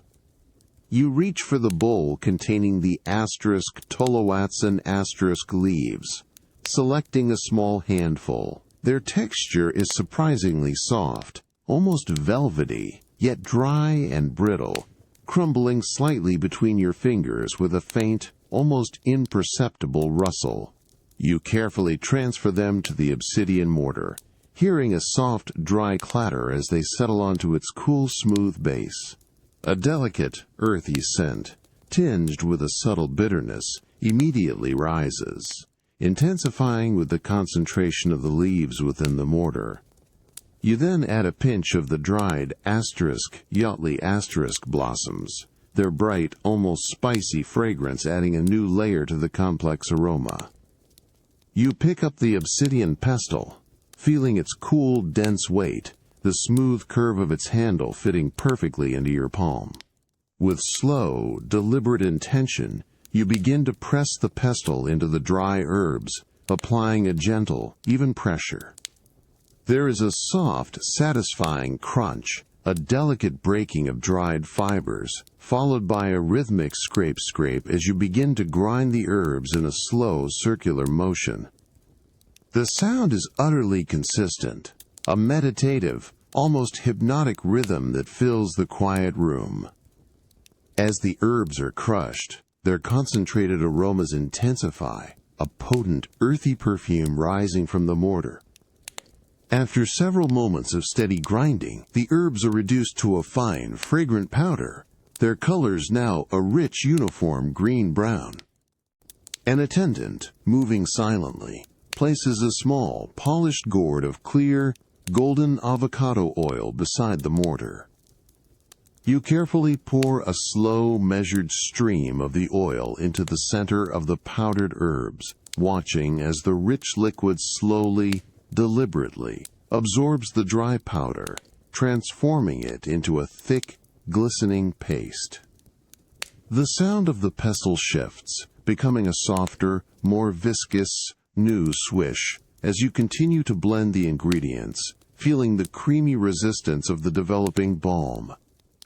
You continue to work the mixture, ensuring every particle of herb is thoroughly incorporated into the smooth, rich oil. The rich, earthy aroma of the freshly prepared balm, a lingering presence from the apothecary, slowly begins to fade as you leave the cool, shadowed chamber.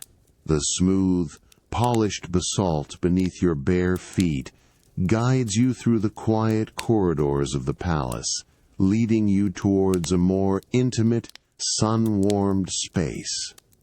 The light, once diffused by alabaster, is now a softer, gentler gold, filtering through an open archway that reveals a tranquil, private resting area. You step into this secluded alcove, a comfortable space furnished with a low, wide divan, its frame crafted from dark, polished cedar. Layers of soft, finely woven cotton mats, dyed in muted tones of jade green and earthy ochre, are spread across its surface, inviting a deep sense of repose. The air here is still and warm, carrying the faint, pleasant scent of aged wood and sun-warmed textiles. The distant rhythmic tick-tick of a water clock, a familiar, unobtrusive sound, drifts in from another part of the palace, a gentle reminder of the unhurried passage of time. You settle onto the divan, feeling the yielding softness of the cotton mats beneath you, allowing your body to sink deeply into their comforting embrace. Your legs extend, and your hands instinctively reach for a particular object resting on a small, intricately carved wooden stand beside you. It is your favorite botanical text, a weighty volume bound in smooth, dark leather, its surface worn soft by countless hours of handling and study. The leather feels cool and smooth beneath your fingertips, a familiar, grounding texture. With deliberate slowness, you lift the book, allowing its substantial weight to settle gently onto your lap. The heavy thud of the book against the soft cotton of your tunic is a muffled, comforting sound, a soft thump that resonates with a sense of quiet purpose. You feel the full, reassuring weight of the volume, its presence solid and undeniable against your thighs. The faint, earthy scent of aged leather and dry, fibrous paper rises, mingling with the subtle, woody aroma of the cedar, creating a rich, complex perfume of knowledge and quiet contemplation. You trace the intricate, embossed patterns on the leather cover with the pad of your thumb, feeling the subtle raised texture beneath your skin. The patterns, stylized representations of sacred plants and ancient glyphs, are worn smooth in places, a testament to the many times your fingers have explored their contours. Your gaze then drifts to the edge of the closed pages, noticing the fine, almost imperceptible discoloration along the top, a subtle browning that speaks of age and the touch of countless seasons. With a soft, almost imperceptible creak of the binding, you gently open the book. The pages, made from thick, creamy **amytal** paper, feel dry and slightly crisp, rustling with a delicate buzz whisper as you carefully turn to a familiar section. The air around you remains still, hushed, filled with the comforting presence of the book and the soft, ambient light. The quiet act of holding the text, of feeling its comforting weight, is a profound anchor, drawing your mind into a deep, contented stillness. You simply rest, feeling the soothing weight of the botanical text on your lap, its stories and wisdom held within its pages. The faint, dry scent of aged paper, the soft texture of the leather, and the gentle, even light of the room all combine to create a profound sense of peace, inviting your thoughts to drift and settle into a deep, unwavering calm. The comforting weight of your favorite botanical text, a profound presence on your lap, slowly recedes as you gently close its leather-bound covers. The soft thatul of the book settling back onto the cedar stand marks a quiet transition. The warm, diffused light of your private alcove, which cradled your afternoon's contemplation, now begins to shift, becoming brighter, more direct, signaling the mid-afternoon. Your bare feet find the cool, polished basalt floor, guiding you away from the stillness of study and towards a living sanctuary of quiet growth. You follow a winding pathway of meticulously fitted river stones, each one smooth and cool beneath your soles, leading you to a secluded quadrant of your royal gardens. The air here grows distinctly warmer, more humid, carrying a delicate, fresh scent of damp earth and tender new leaves. This path culminates at the entrance to your private nursery, a structure designed with open, latticed walls of dark, polished cedar, allowing for abundant airflow and the gentle, filtered sunlight. You step into the nursery, and the air immediately feels softer, imbued with a palpable sense of nurturing warmth and quiet industry. Rows upon rows of young saplings, each one a promise of future majesty, stand in neat, orderly formations. They are planted in individual, meticulously crafted clay pots, their surfaces a smooth, unglazed terracotta, holding rich, dark earth. The light, filtered through the cedar latticework, casts an intricate, shifting pattern of stripes and squares across the verdant leaves, a gentle dance of illumination that moves with the sun's slow journey across the sky. You approach a particular row of nascent *ahuahuate* cypress saplings. Their slender trunks a soft, nascent brown, barely thicker than your thumb. Their needles, a delicate, almost ethereal green, are soft to the touch.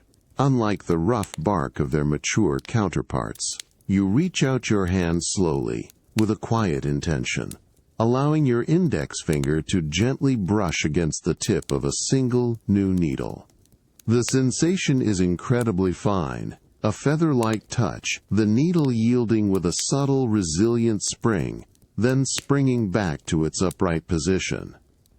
You notice the tiny, almost invisible droplets of water clinging to its surface, remnants of a recent, gentle misting. Your gaze then drifts to the rich, dark soil in the clay pot, its surface perfectly smooth, indicating the careful attention it receives. A faint, earthy scent rises from the damp earth, a grounding aroma that speaks of life and sustenance. You observe the subtle, almost imperceptible sway of the saplings, responding to a breath of air so gentle it is almost undetectable, a silent, patient movement that speaks of their steady, unhurried growth.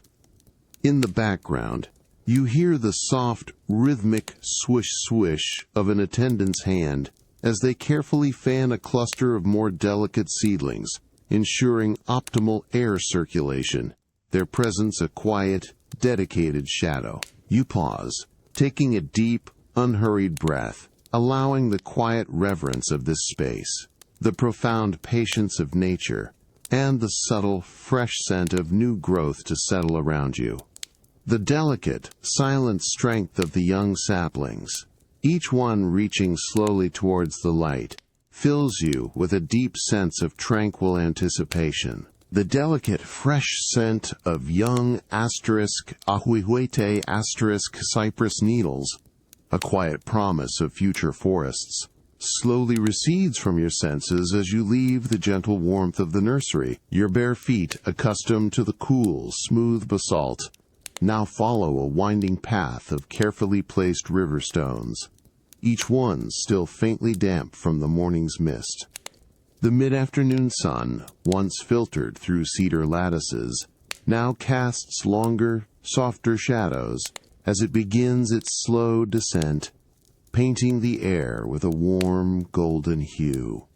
A new, distinct fragrance, resinous and subtly sweet, begins to drift towards you, a profound contrast to the tender green aromas of the saplings. This scent guides you towards a more sacred, secluded corner of your royal gardens. You approach a small, intimately scaled shrine, tucked away amidst a cluster of ancient broadleaf trees, whose massive trunks provide a natural, embracing enclosure. The structure itself is simple yet elegant, a low platform of smoothly polished horizontal stone, its rich, reddish hue glowing softly in the diffused light. The air here feels hushed, reverent, holding a palpable stillness that quiets the mind. A low, carved stone brazier rests at the center of the platform, its dark, weathered surface bearing the marks of countless offerings. From within this brazier, a slender, continuous plume of pale gray smoke rises, coiling upwards with an unhurried grace, its ethereal form catching the golden light. This is the subtle fragrance of copal incense, a sacred resin, now fully enveloping you. It is a deep, warm aroma, simultaneously earthy and subtly sweet, with a faint, almost lemony undertone that cleanses and clarifies the senses. You inhale slowly, deliberately, allowing the rich, fragrant smoke to fill your lungs, feeling its gentle warmth spread through your chest. The sound of its burning is barely a whisper, a soft, almost imperceptible crackle that blends seamlessly with the profound quiet of the shrine, a delicate counterpoint to the distant, muted chirping of unseen birds. Your gaze follows the slow, mesmerizing dance of the smoke as it ascends. It moves with an exquisite slowness, each wispy tendril unfurling and intertwining with its companions, creating intricate, ephemeral patterns against the backdrop of the deep green foliage. The diffused sunlight catches each particle within the smoke, causing it to shimmer and glow with a fleeting internal luminescence, an almost liquid light. You notice the way a particularly dense curl of smoke momentarily obscures the rough texture of an ancient tree trunk before gently dissolving, revealing the bark once more. The air around you remains still, humid, holding the concentrated essence of the copal, a constant, comforting presence. You step a little closer to the platform, your bare feet finding the cool, smooth surface of the Tenochtitlan stone. The warmth radiating from the brazier is gentle, subtle, a faint heat that touches your skin without being intrusive. You observe the small, perfectly formed pieces of copal resin, golden and translucent, resting within the brazier, slowly transforming into fragrant smoke. The quiet dedication of the ritual, the visual poetry of the ascending smoke, and the profound grounding scent of the incense all combine to draw your focus inward, settling your mind into a deep, unhurried calm. You pause, allowing the subtle fragrance of the copal incense to wash over you, a continuous, purifying presence in the quiet afternoon. The gentle, rhythmic dance of the smoke and the profound stillness of the shrine invite your thoughts to drift and soften, embracing a deep, unwavering tranquility. Each breath feels infused with the ancient, sacred aroma, a quiet blessing that settles your entire being. The subtle, resinous fragrance of copal incense, a sacred memory from the afternoon shrine visit, slowly begins to fade from the air around you. The cool, smooth Tenochtitlan stone of the shrine path gives way to the familiar, polished basalt of the inner palace, guiding your bare feet towards a chamber dedicated to order and meticulous care. The mid-afternoon sun, now a softer, more angled gold, casts long, tranquil shadows through high, narrow windows, illuminating dust motes dancing in the still air of this purposeful space. You step into your private tool chamber, a quiet, orderly room crafted from dark, smoothly polished cedar, its scent a dry, woody presence that mingles with the faint mineral aroma of stone. Along the walls, low shelves display a collection of your ceremonial planting tools, each one a work of art in itself, crafted from precious materials. The air here is still and cool, holding a hushed reverence. Upon a wide, low work table of polished obsidian, a soft mat of finely woven maguey fiber is laid out, awaiting the afternoon's ritual of cleaning and preparation. You approach the table, your gaze sweeping across the array of implements. Each tool, whether a slender obsidian trowel, a jade dibber, or a polished bone tamper, rests in its designated place, a testament to meticulous organization. You reach out, your fingers closing around a particular obsidian trowel, its handle wrapped in intricately braided cotton. The cool, smooth, glass-like surface of the blade immediately grounds you, its dense weight a familiar, comforting presence in your palm. You feel the subtle, almost imperceptible texture of the woven cotton against your skin, a fine, fibrous grip. An attendant, moving with quiet grace, places a shallow, polished basalt basin of fresh, clear water beside your selected tool.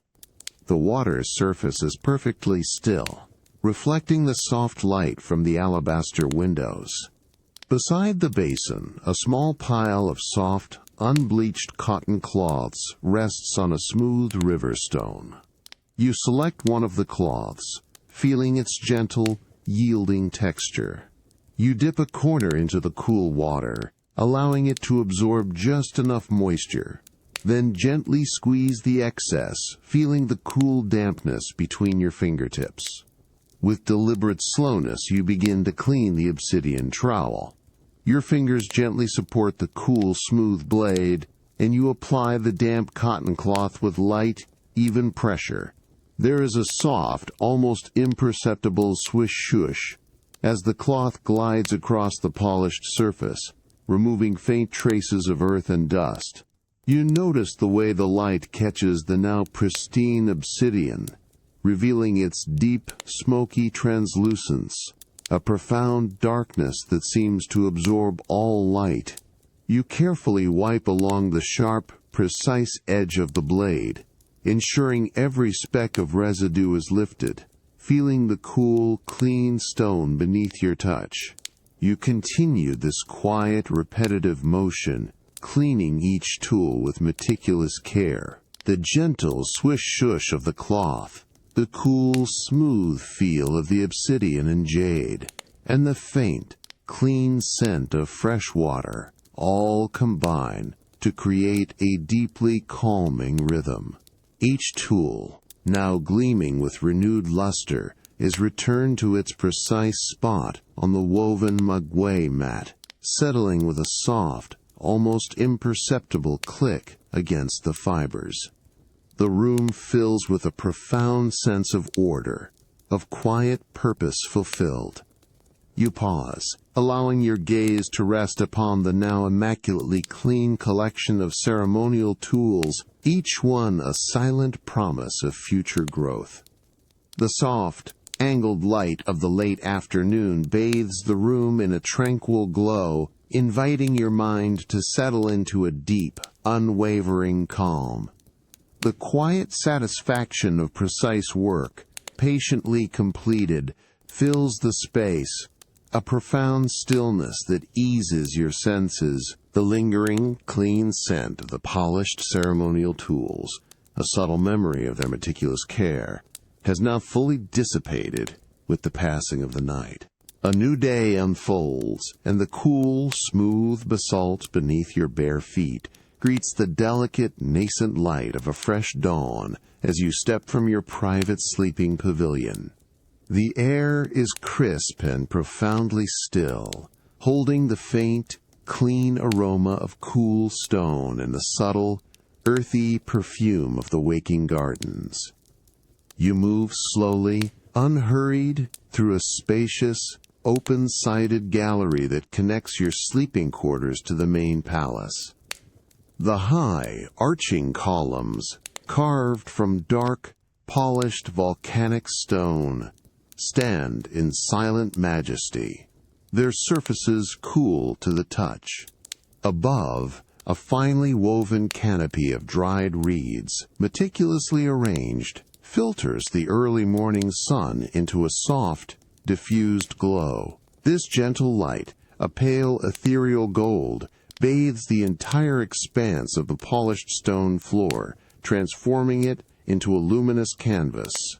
Your gaze drifts downwards, captivated by the subtle glow of the filtered morning sun on the meticulously polished basalt floor.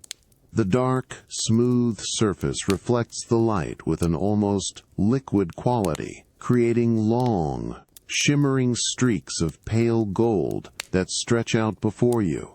Each streak is perfectly defined, yet soft at its edges, a silent, ephemeral river of light flowing across the cool, solid stone.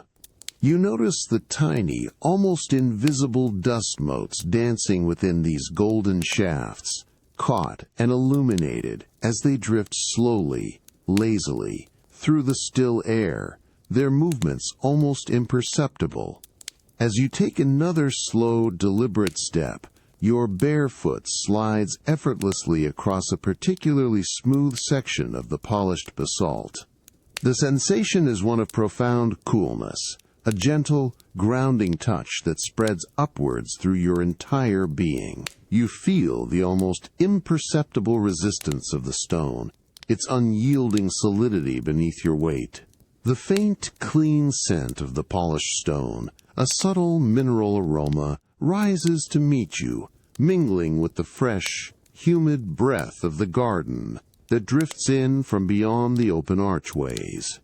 You pause, allowing your eyes to follow the slow, deliberate movement of a long, golden stripe of light as it creeps across the floor, extending further with each passing moment as the sun ascends.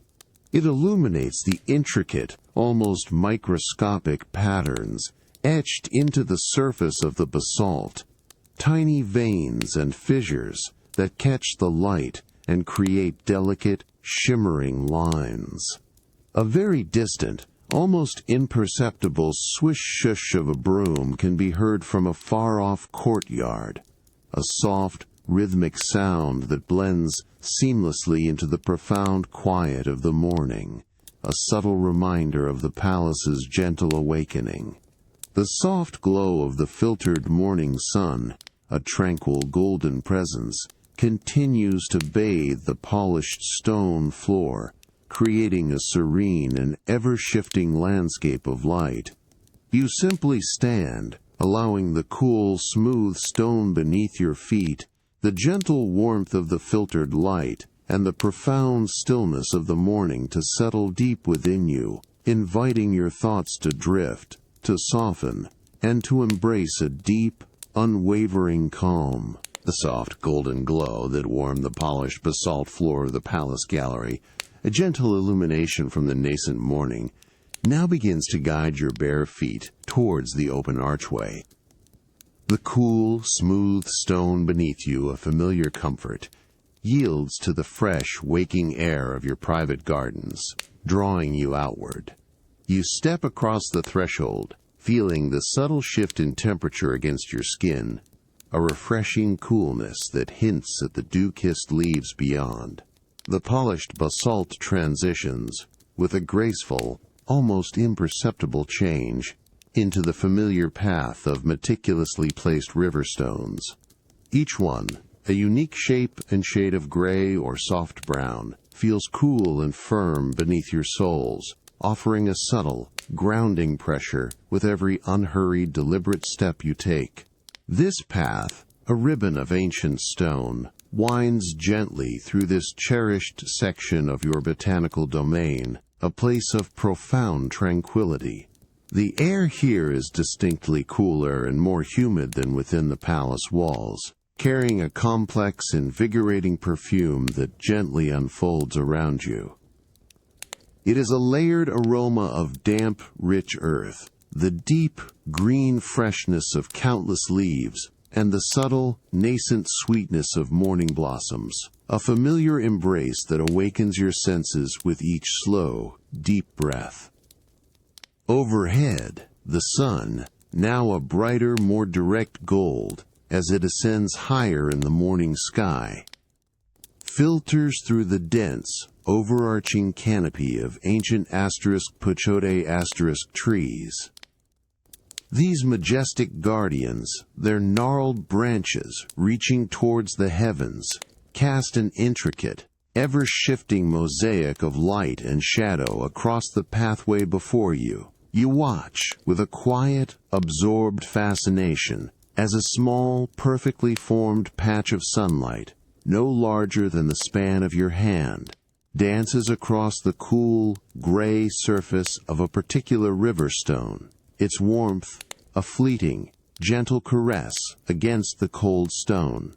It then shifts with an almost imperceptible slowness, blurring gracefully into the dappled shade, only to reappear moments later, a luminous ghost, slightly altered in form. You pass beneath a low-hanging branch of a fragrant asterisk, TLILXOCHITL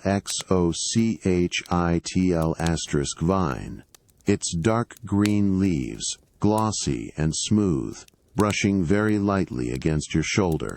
The contact is so soft, so ephemeral, it is barely there, a feather-light touch that creates an almost inaudible swish, a delicate whisper of foliage against fabric.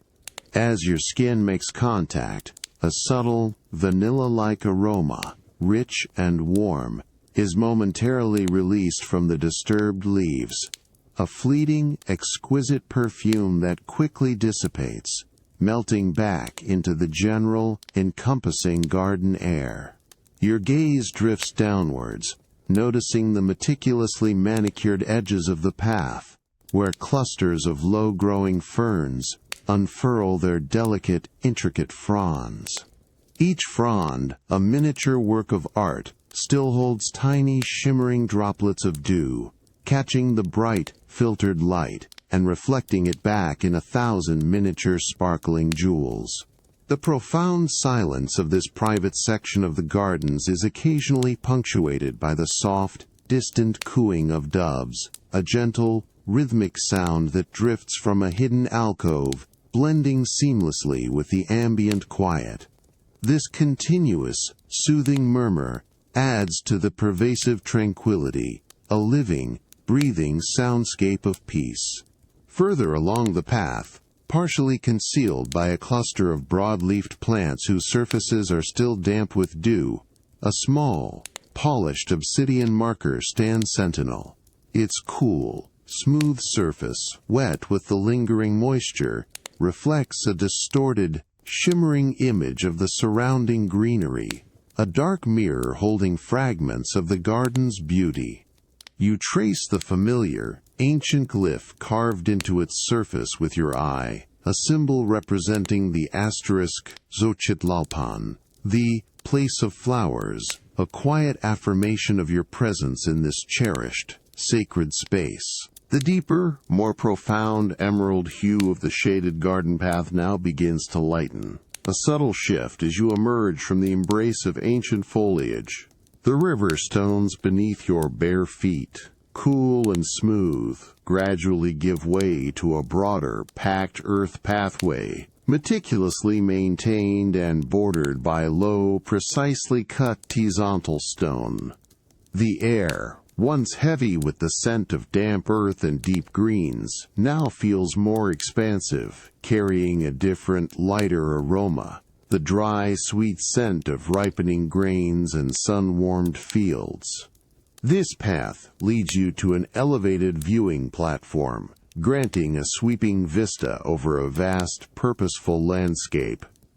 You step onto the wide, flat surface of the viewing platform, crafted from large, smoothly fitted basalt slabs, their dark surfaces absorbing the full, warm light of the mid-morning sun. The air here is open, unobstructed, and a gentle, persistent breeze, carrying the fresh, clean scent of distant water and sun-dried maize, brushes against your skin, a soft, continuous caress. Before you, stretching into the hazy distance, lies a magnificent expanse of agricultural chinampas, a mosaic of floating gardens, each one a testament to ingenious cultivation. The light, now bright and clear, bathes the entire scene in a warm, steady glow. Your gaze is drawn immediately to the towering stalks of maize that dominate the asterisk chinampas. They stand in countless, orderly rows, their broad, flat leaves reaching upwards a sea of vibrant, deep green.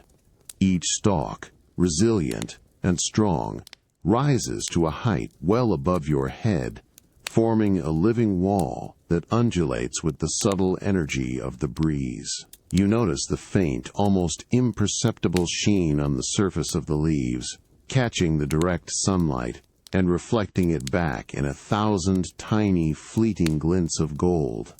The sheer scale of the cultivated land, stretching far into the distance, creates a profound sense of quiet abundance, a rhythmic, natural order. And then you hear it. The gentle, continuous swish-rustle, a soft, layered whisper as the maize stalks respond to the unhurried movement of the breeze. Each broad leaf brushes against its neighbor, creating a delicate, almost hypnotic sound, a living symphony that fills the open air. It is a sound that rises and falls with the subtle shifts in the wind's strength, sometimes a deeper, more resonant shush, at other times a lighter, almost papery flicker. You feel the very air around you vibrate with this rhythmic motion, a soft, pervasive presence that settles deep into your awareness. You lean slightly against the cool, smooth surface of the basalt railing that encircles the platform, feeling its unyielding solidity beneath your forearms. Your eyes follow the graceful, undulating movement of the maze, observing how entire sections of the field ripple and sway, like waves on a vast green lake. You notice the subtle variations in color, from the deep, rich green of the mature leaves to the lighter, almost golden tassels at the very tops of the stalks, where the pollen, fine as dust, is gently released into the air with each sway. The faint, dry scent of the maize itself, a subtle, sweet earthiness, mingles with the clean air, a grounding aroma that enhances the pervasive tranquility. You simply stand there, a quiet observer of this ancient, life-sustaining dance, allowing the rhythmic swish-rustle of the maize stalks carried on the gentle breeze to wash over you. The vast, ordered expanse of the Asterix Chinopus, stretching into the serene horizon, and the continuous, soothing sound of the swaying maize, all combine to draw you deeper into a state of profound peace, a quiet, contented stillness that invites your mind to drift, to soften, and to embrace a deep, unwavering calm. The gentle, rhythmic swish-rustle of maize stalks from the agricultural Chinopus, a soothing memory from the mid-morning, gradually recedes as you turn from the open viewing platform. The packed earth pathway, now warmed by the strengthening sun, guides your bare feet back towards the heart of your royal botanical gardens. The air shifts, becoming denser, holding a faint, earthy sweetness mingled with a subtle, dry aroma that hints at specialized cultivation. This path leads you to a secluded, sun-drenched section dedicated to the cultivation of plants used for dyes. You step into the dye-making section, an open-air area enclosed by low, smoothly cut horizontal stone walls, their reddish surfaces warm beneath the direct sun. The light here is bright and clear, unfiltered by dense canopies, allowing the full intensity of the sun to bathe the meticulously arranged plants. The air is still, almost hushed, punctuated only by the distant, muted chirping of birds, a soft, ambient sound that blends into the background. Rows of vibrant cochineal plants, each one a robust, paddle-shaped cactus, stand in carefully maintained beds of dark, rich earth. Their broad, succulent pads are a deep, almost velvety green, and upon their surfaces, tiny, almost invisible white specks, the precious cochineal insects, are visible. These insects, the source of the coveted crimson dye, thrive in the bright, direct sunlight, their presence a testament to meticulous cultivation. The faint, earthy scent of the cactus, mingled with a subtle, almost dusty sweetness, fills the air. You approach a particular bed of cochineal plants, your gaze sweeping across the individual cacti, assessing their exposure to the sun. An attendant, moving with quiet efficiency, steps forward, carrying a small, polished obsidian tool, its blade a thin, flat curve designed for gentle manipulation. You indicate with a subtle gesture of your hand, a precise adjustment to a specific plant. The attendant, understanding your unspoken direction, kneels beside a robust cochineal cactus, its pads broad and flat. With deliberate slowness, the attendant gently grasps the base of the clay pot, holding the cactus, feeling its cool, unglazed surface. With careful, even pressure, they slowly rotate the pot, adjusting its angle by mere finger widths. There is a soft, almost imperceptible scrape of the pot against the dry earth beneath, a faint, hushed sound that is quickly absorbed by the stillness of the garden. The broad pads of the cactus, once partially shaded, now receive the full, direct warmth of the mid-morning sun, their green surfaces seeming to brighten under the intensified light. You lean closer, observing the subtle shift in light across the surface of the cactus pads. The tiny white specks of cochineal, almost invisible before, now catch the direct sunlight, appearing as delicate, almost luminous points of white against the deep green. You notice the faint, almost imperceptible fuzz on the surface of the insects, a delicate texture that seems to shimmer in the light. The air around the plant now feels distinctly warmer, imbued with the concentrated energy of the sun. The gentle, rhythmic sounds of the garden, a distant rustle of leaves, a faint buzz of an insect, all blend into a continuous, soothing hum that settles the mind. You pause, taking a slow, deep breath, allowing the quiet satisfaction of the perfectly positioned plant, the warm embrace of the sun, and the subtle, earthy perfume of the cochineal to settle within you. The vibrant green of the cactus, now fully illuminated, glows with a renewed intensity, inviting your mind to drift into a profound, contented stillness, a quiet appreciation for the precise art of cultivation. The warm, direct light that illuminated the cochineal plants, a memory from the dye-making section, slowly softens as the sun begins its graceful descent. The air, once dry and still, now grows cooler, carrying a delicate, sweet perfume that signals the approach of evening. Your bare feet, accustomed to the sun-warmed horizontal stone, now find the cooler, smoother basalt of a winding path, guiding you deeper into the tranquil heart of your royal gardens. You follow the path as it leads you into a secluded, open-air gallery, its archways framed by dense, flowering shrubs. The light here is a soft, ethereal twilight, painting the broad leaves in deep, muted emeralds, and the blossoms in luminous, subtle hues. The air is still, humid, and thick with the intoxicating fragrance of countless blooming flowers, a complex perfume of jasmine, plumeria, and the subtle, earthy sweetness of evening primrose. The faint, persistent murmur of distant water from the royal fountains, a familiar, soothing presence, drifts through the quiet space, blending with the gentle sounds of the approaching night. As you settle onto a low, wide bench carved from cool, dark obsidian, its smooth surface a comforting anchor beneath you, a new sound begins to emerge from the fragrant stillness.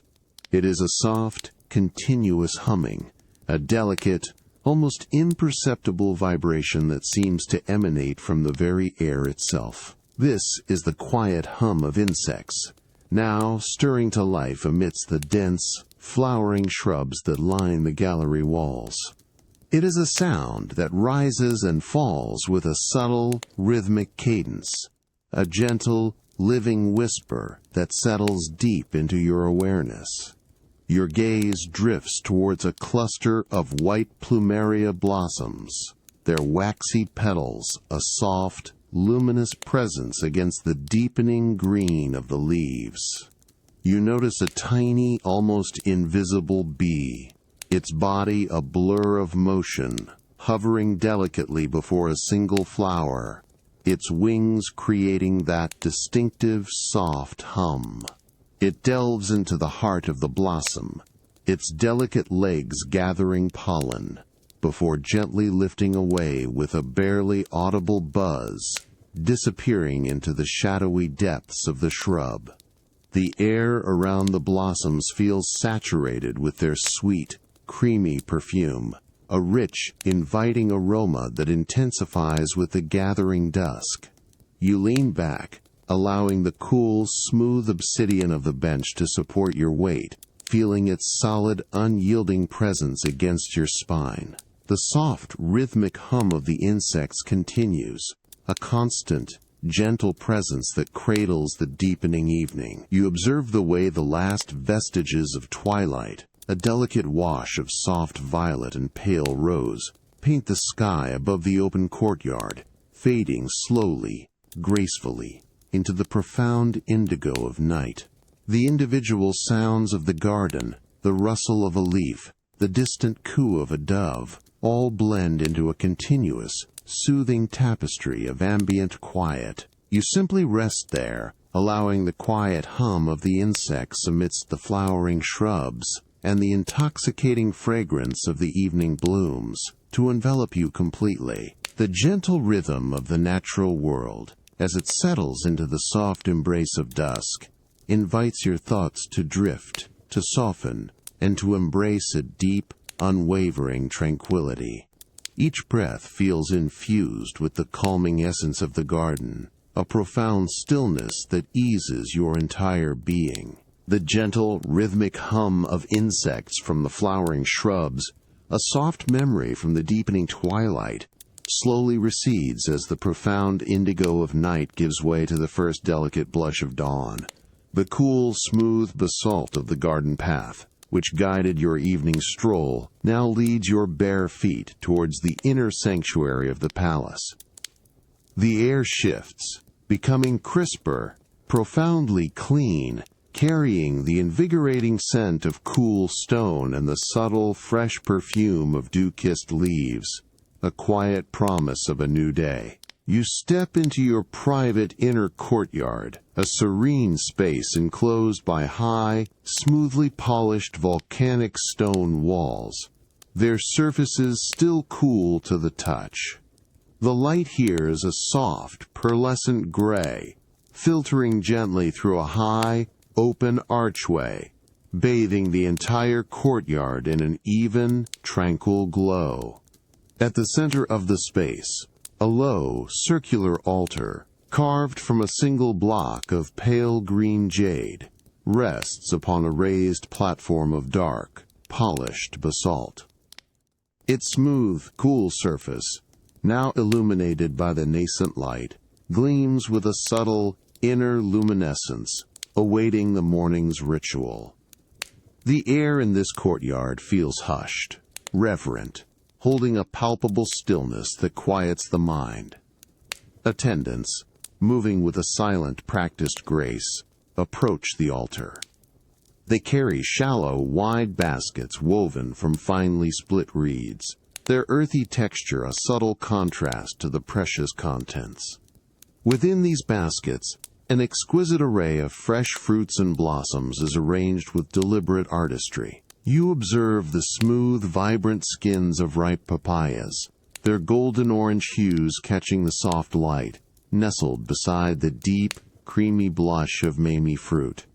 Delicate purple orchids, their petals still holding tiny, glistening droplets of dew, are intertwined with pristine white jasmine blossoms, their forms a vision of ethereal beauty.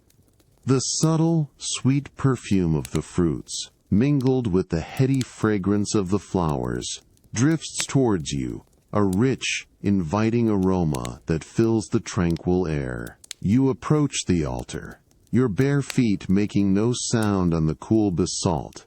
You reach out, your fingers hovering over the offerings. With deliberate slowness, you select a single, perfectly ripened papaya. Its skin feels incredibly smooth and cool beneath your fingertips, a yielding firmness that promises succulent sweetness within. You then gently pick a delicate purple orchid, its petals surprisingly soft, almost velvety, a feather-light touch against your skin. A faint, sweet, earthy scent rises from the blossom as you lift it. With quiet intention, you place the papaya onto the cool, smooth surface of the jade altar. There is a soft, almost imperceptible thud as the fruit settles, a gentle, grounding sound. You then arrange the orchid beside it, its delicate petals spreading gracefully across the pale green jade, a subtle whisper of flower against stone. The vibrant colors of the offerings, illuminated by the soft, pearlescent light, create a striking, harmonious composition against the cool, serene jade, a silent offering of gratitude and beauty. You pause, allowing your gaze to rest upon the meticulously arranged offering, feeling the profound peace of the ritual. The gentle, even light of the early morning continues to bathe the courtyard, highlighting the delicate dew on the blossoms and the smooth, inviting curves of the fruit. The combined fragrance of fruit and flowers, a rich, pure perfume, fills the still air, a constant, soothing presence that anchors you in the quiet, unfolding promise of the day. The sweet, intoxicating perfume of fresh fruit and blossoms, a memory from the morning ceremonial offering, slowly disperses from the air around you. The cool, smooth jade of the altar, now gleaming under the full light of mid-morning, recedes from your focus. Your bare feet, accustomed to the polished basalt of the inner courtyard, now seek a different, more grounding sensation as you step towards an open archway, leading deeper into the tranquil heart of your royal gardens. You follow a narrow, winding path that meanders away from the formal palace grounds. The air shifts, becoming distinctly cooler, carrying a fresh, earthy scent of damp soil and ancient stone, mingled with the faint, invigorating aroma of moving water.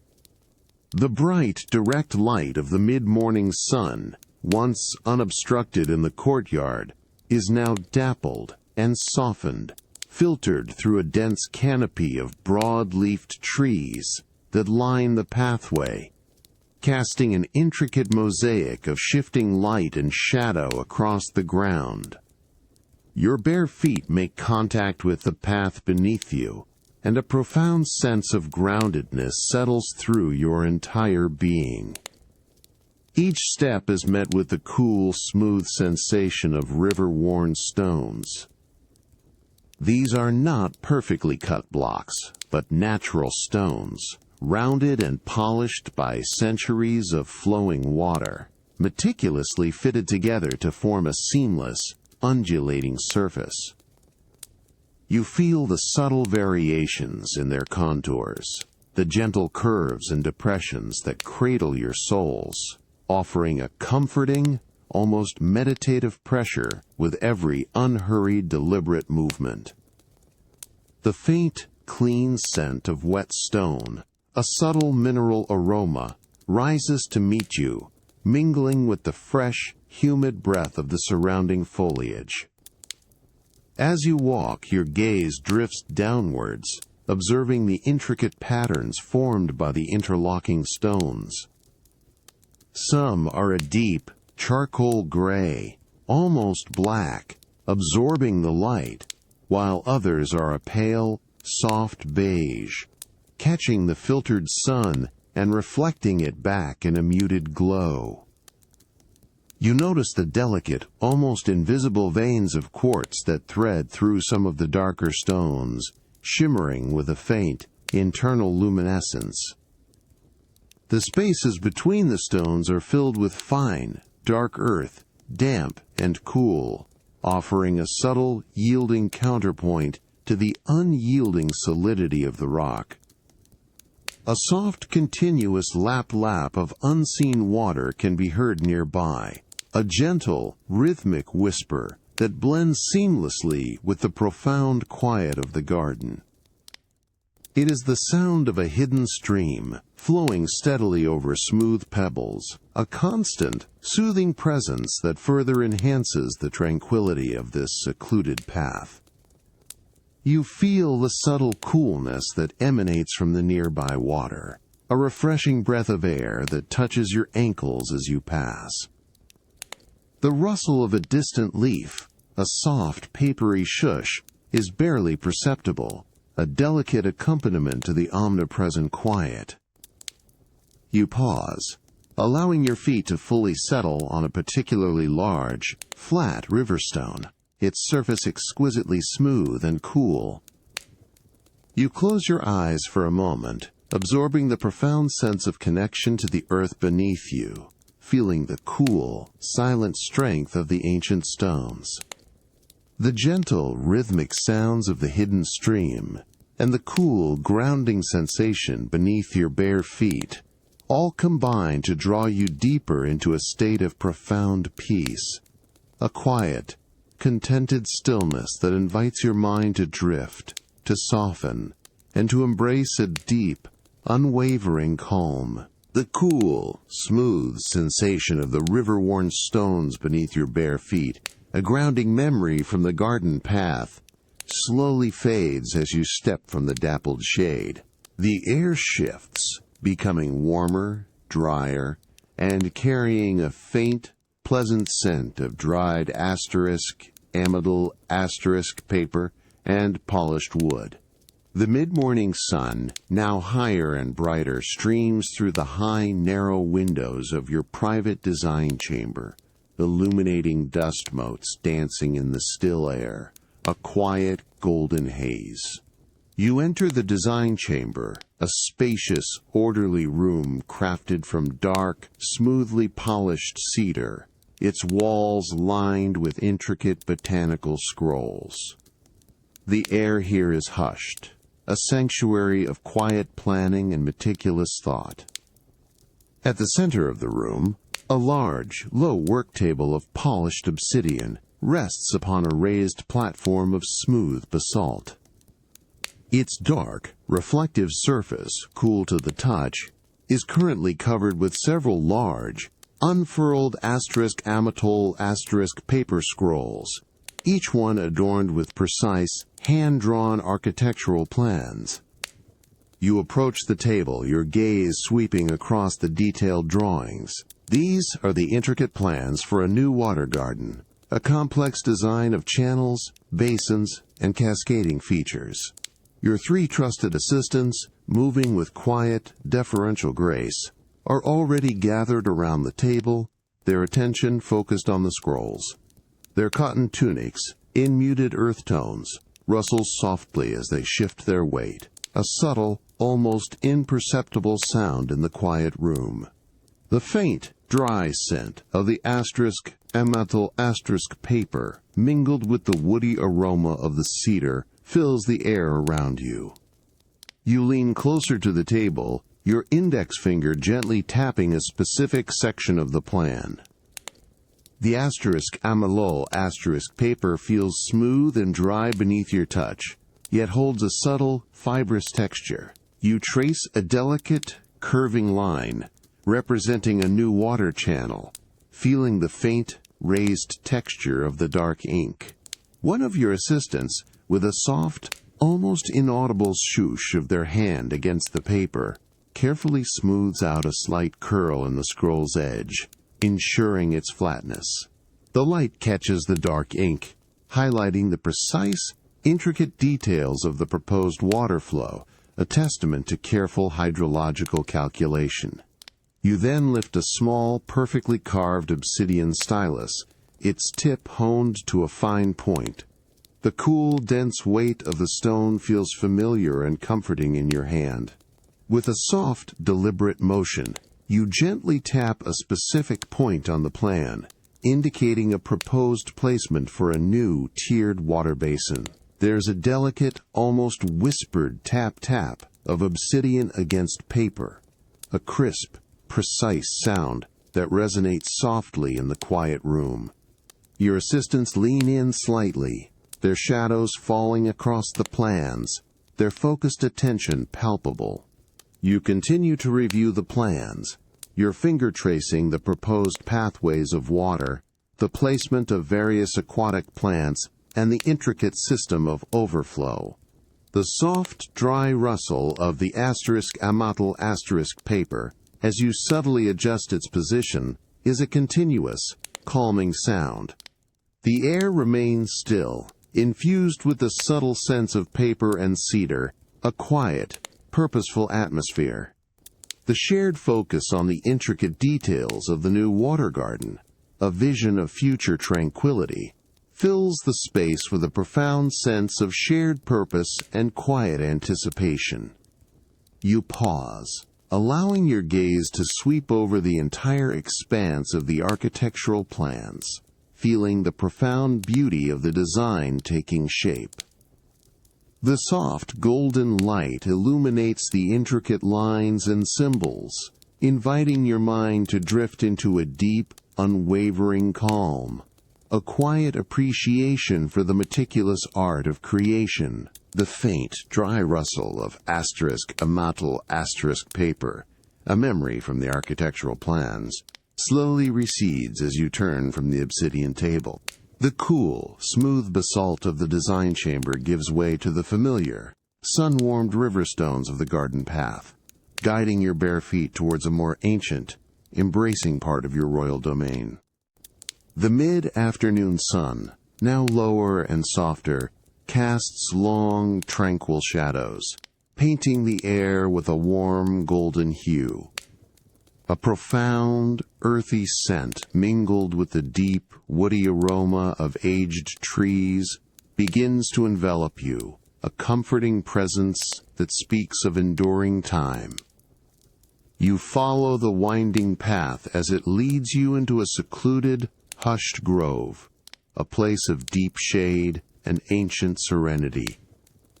Here, towering *ahuehuete* cypress trees, their massive trunks, gnarled and weathered by centuries, stand in silent majesty, their dense canopies filtering the sunlight into a soft, diffused emerald glow. The air is still, cool and thick, with the profound scent of damp earth and ancient wood, a grounding aroma that settles deep into your senses. The distant, muted chirping of unseen birds, a soft, ambient sound, blends seamlessly into the pervasive quiet. Your gaze is drawn to a particular grouping of these ancient trees, where their roots, immense and powerful, rise from the earth like sleeping giants. They are gnarled and twisted, their surfaces a mosaic of deep greens from clinging moss, and the rich dark browns of weathered bark. Some roots, as thick as your thigh, weave across the path, forming natural, organic steps, worn smooth by countless passages. This is your favorite resting spot, a place of profound peace and ancient wisdom.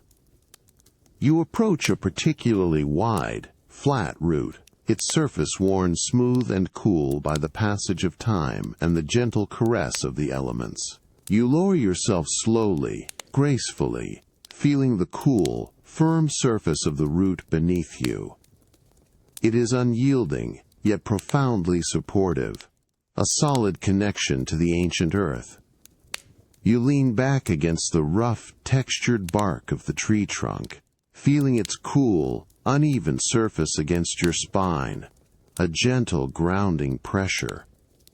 The faint, earthy scent of damp moss, mingled with the dry, woody aroma of the bark, rises to meet you, a comforting presence. Your hand instinctively reaches out, your fingers tracing the intricate patterns of the gnarled root beside you.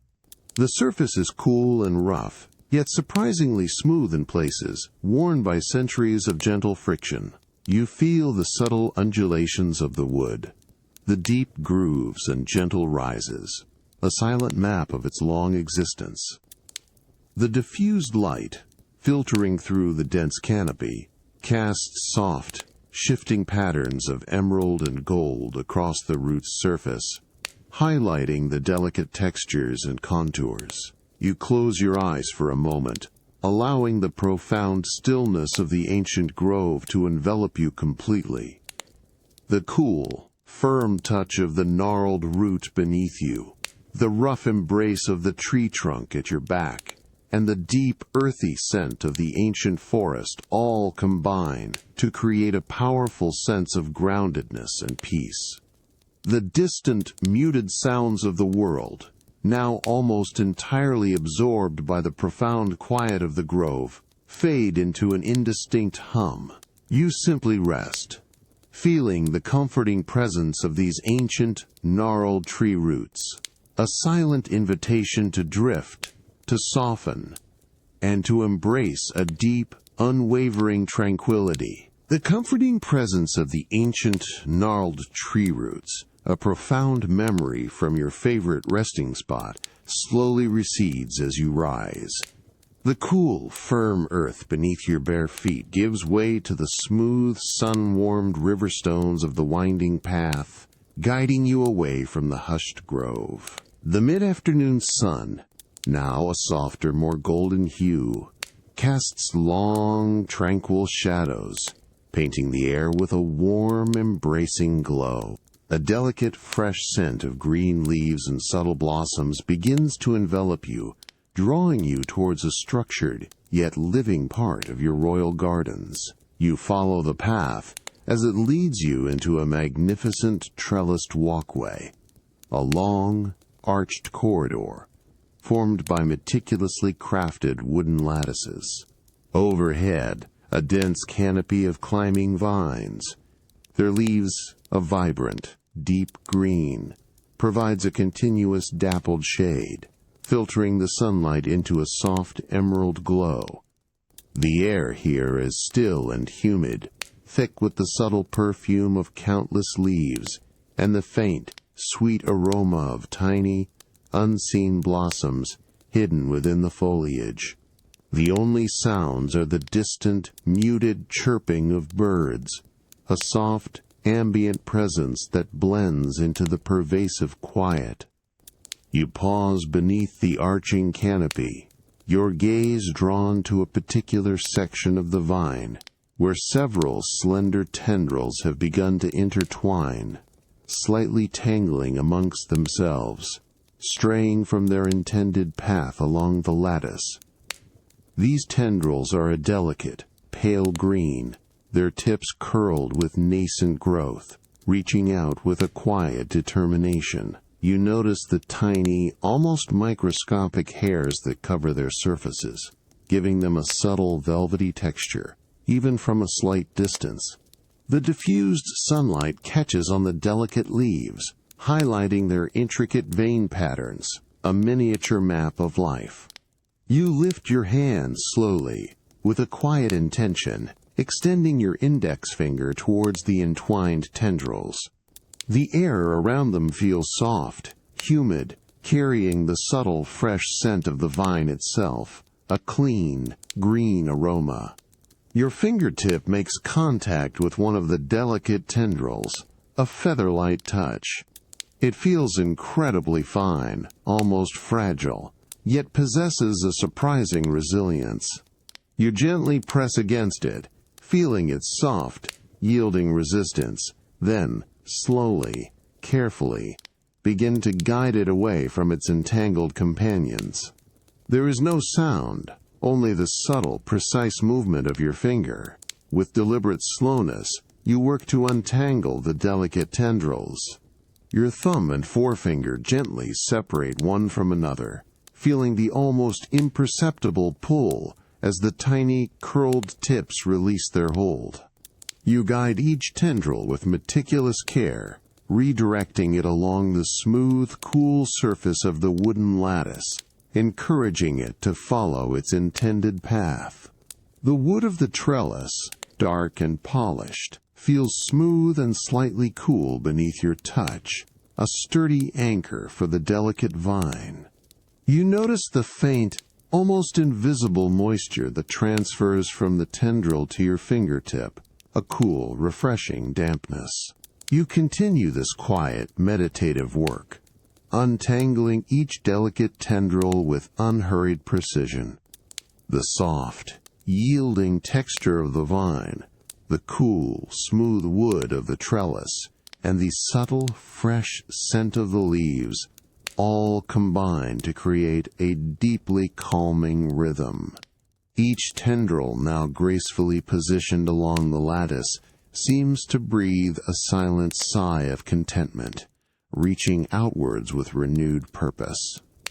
The diffused emerald light of the walkway deepens, inviting your mind to drift into a profound, contented stillness, a quiet appreciation for the gentle art of guidance and nurture. You pause, allowing your gaze to rest upon the now perfectly arranged tendrils, feeling the profound peace of the order you have restored.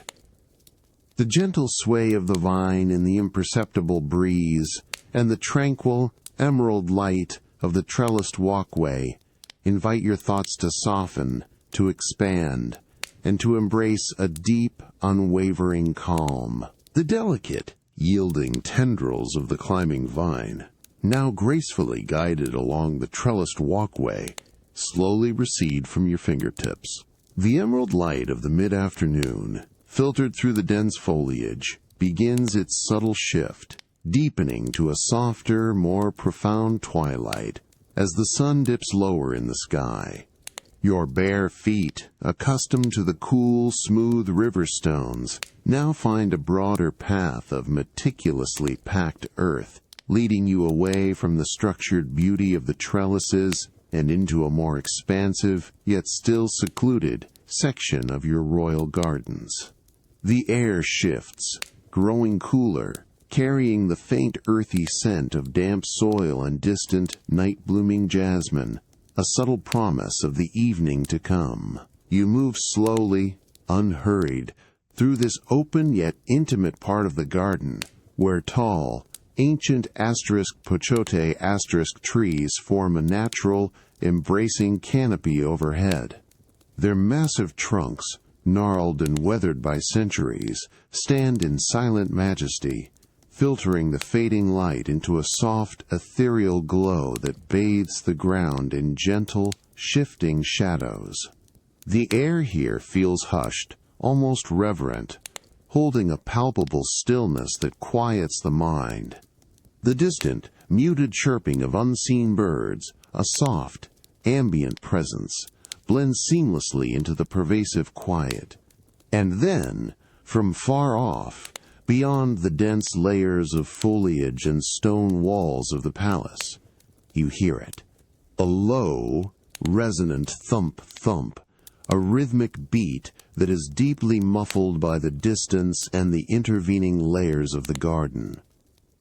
It is the distant, rhythmic beat of a ceremonial drum, a steady, unhurried pulse that seems to emerge from the very heart of Tenochtitlan itself. The sound is not sharp or jarring, but soft, pervasive, a deep vibration that you feel almost as much as hear, resonating gently through the soles of your feet and up through your chest. You pause, allowing your body to settle into the gentle rhythm of the drum. The thump-thump is utterly consistent, a slow, deliberate cadence that feels ancient and grounding, weaving itself into the fabric of the deepening twilight. You notice how the sound seems to swell and recede with the subtle shifts in the evening breeze, sometimes a little clearer, then softer again, an undulating presence that never quite breaks the profound quiet of your garden. The air around you remains still, cool and thick, with the subtle perfume of the jasmine, which grows more potent with the approaching night. Your gaze drifts upwards, following the intricate network of branches and leaves that form the dense canopy. The last vestiges of the day's light, a delicate wash of soft violet and pale rose, paint the sky above the open spaces, fading slowly, gracefully, into the profound indigo of night. The individual leaves, now appearing as indistinct, dark masses, sway with an almost imperceptible slowness, their movements silent, a visual echo of the distant, rhythmic drum. The occasional soft plink of a water droplet falling from a dew-kissed leaf onto the damp earth beneath is barely audible, a delicate counterpoint to the pervasive, muffled drumbeat. You simply stand there, a quiet observer, allowing the distant, rhythmic beat of the ceremonial drum to envelop you completely. The unhurried pace of the drum, the cool embrace of the evening air, and the profound stillness of the garden, all combine to draw you deeper into a state of profound peace, a quiet, contented stillness that invites your thoughts to drift, to soften, and to embrace a deep, unwavering calm. The distant, rhythmic beat of the ceremonial drum, a deep, pervasive pulse from beyond the garden walls, slowly, gradually fades into an almost imperceptible whisper, a memory that dissolves into the profound quiet of the late evening, the gentle, humid embrace of the garden, thick with the sweet perfume of night-blooming jasmine, now gives way to a cooler, drier air as you leave the open spaces. Your bare feet, accustomed to the packed earth path, now find the smooth, polished basalt of the inner palace corridors, guiding you towards the ultimate sanctuary of your private chamber. The twilight, which painted the sky in deep indigo, has now fully yielded to the serene, encompassing darkness of the night. You step across the threshold into your private sleeping chamber, a space designed for profound repose, where the sounds of the world are gently hushed. The air here is still, cool, and clean, carrying only the faintest, most subtle aroma of polished cedar wood from the room's furnishings, mingled with the lingering, almost imperceptible scent of dried herbs from the day's work. The chamber is vast, its high, carved wooden ceiling lost in shadow, and the only illumination comes from the natural, soft glow of the rising moon, filtering through the wide, open archways that lead to your private sleeping pavilion. You move slowly, unhurried, towards the center of the chamber, where a low, wide sleeping platform awaits. It is meticulously crafted from dark, smoothly polished cedar, its surface draped with layers of exceptionally fine, undyed cotton mats and cushions, plump with dried kapok fibers. The fabric feels exquisitely soft and yielding beneath your touch, a gentle invitation to deep rest. You settle onto the platform, feeling the deep, cushioned support cradle your body, allowing your muscles to relax fully into its comforting embrace. The cool, smooth cedar of the platform's edge, where your hand briefly rests, offers a subtle, grounding presence. Your gaze drifts towards the open archways, captivated by the soft, ethereal light of the moon. It is a pale, silvery glow, utterly still, that bathes the polished basalt floor in luminous, tranquil patterns. Long, graceful shadows, cast by the tall, slender obsidian pillars that frame the archways, stretch out across the floor, their edges soft and diffused, yet perfectly defined. You observe the way these shadows lie across the dark stone, an intricate, silent dance of light and absence, moving with an almost imperceptible slowness as the moon climbs higher in the night sky. Each shadow seems to possess a profound depth, a velvety darkness that absorbs all other light, creating a serene contrast with the moon's gentle luminescence. You notice the very subtle, almost imperceptible movement of tiny dust motes, caught and illuminated within a particularly bright shaft of moonlight that falls across the center of the floor. They drift slowly, lazily, through the still air, their silent dance a testament to the profound quiet of the chamber. The air remains utterly hushed, broken only by the soft, rhythmic sound of your own steady breathing, a gentle, continuous whisper that fills the silent space. Even the faintest distant sound from the palace, now completely absorbed by the thick stone walls and the layers of distance, has faded into an absolute, deep stillness. The cool, soft cotton beneath you, the smooth cedar, and the pervasive quiet all combine to create a profound sense of peace. You close your eyes, allowing the soft, silvery afterimage of the moonlight and the long, tranquil shadows to linger behind your eyelids. The profound stillness of your private chamber, the gentle coolness of the night air, and the deep, contented quiet settling through your entire being invite your thoughts to drift, to soften, and to embrace a deep, unwavering calm, a peaceful surrender to the quiet of the night. The soft, silvery glow of the moonlight, which casts such tranquil, dancing shadows across your polished basalt floor, now begins its gentle retreat from your conscious awareness. Your eyes, already closed, hold only the faintest, ethereal after-image of its luminescence, a delicate, fading memory behind your eyelids. The profound quiet of your private chamber, a sanctuary from the world, deepens further, embracing you in its soft, encompassing stillness. The cool, clean air of the night, carrying the subtle, lingering scent of polished cedar from the sleeping platform, brushes gently against your skin, a feather-light caress that invites a deeper sense of surrender.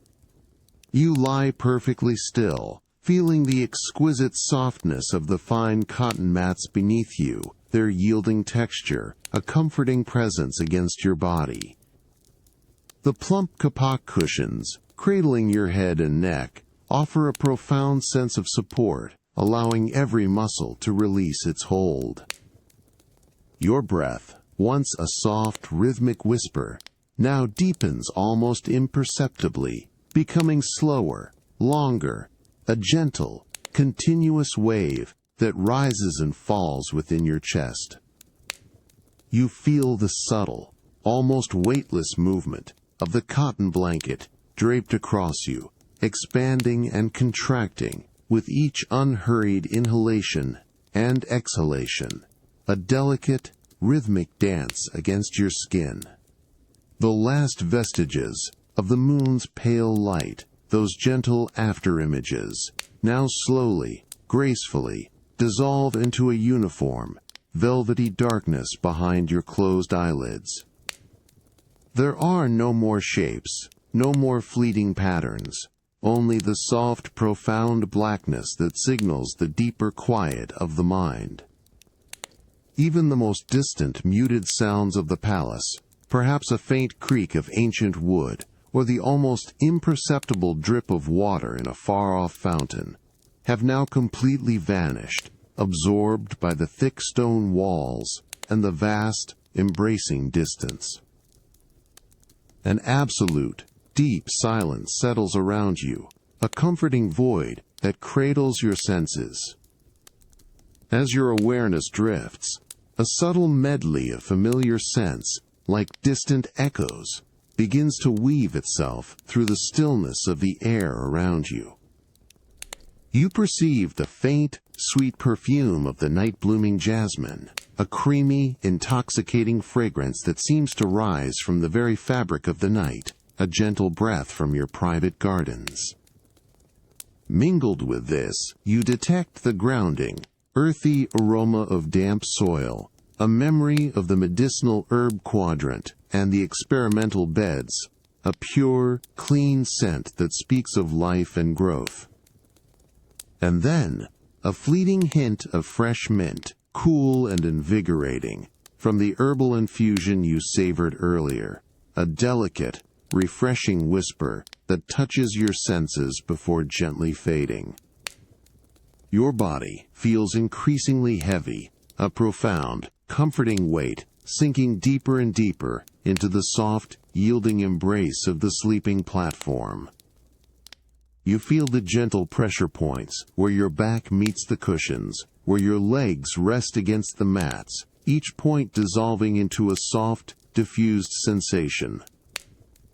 The cool, smooth cedar of the platform, a solid anchor beneath the soft fabrics, seems to draw you downwards, grounding you to the ancient earth. Your limbs feel long and relaxed, utterly without tension, a profound sense of release spreading through every fiber of your being. The soft, rhythmic sound of your own breath, once a discernible whisper, now becomes softer still, almost imperceptible, blending seamlessly with the encompassing silence. Your thoughts, once gentle and observational, now begin to slow, to stretch, to elongate, becoming vast and unhurried, like clouds drifting across an infinite starless sky. Each memory of your botanical realm, of vibrant blossoms and ancient trees, of cool stones and flowing water, passes through your mind like a soft, fleeting image, dissolving without effort into the deep, profound stillness.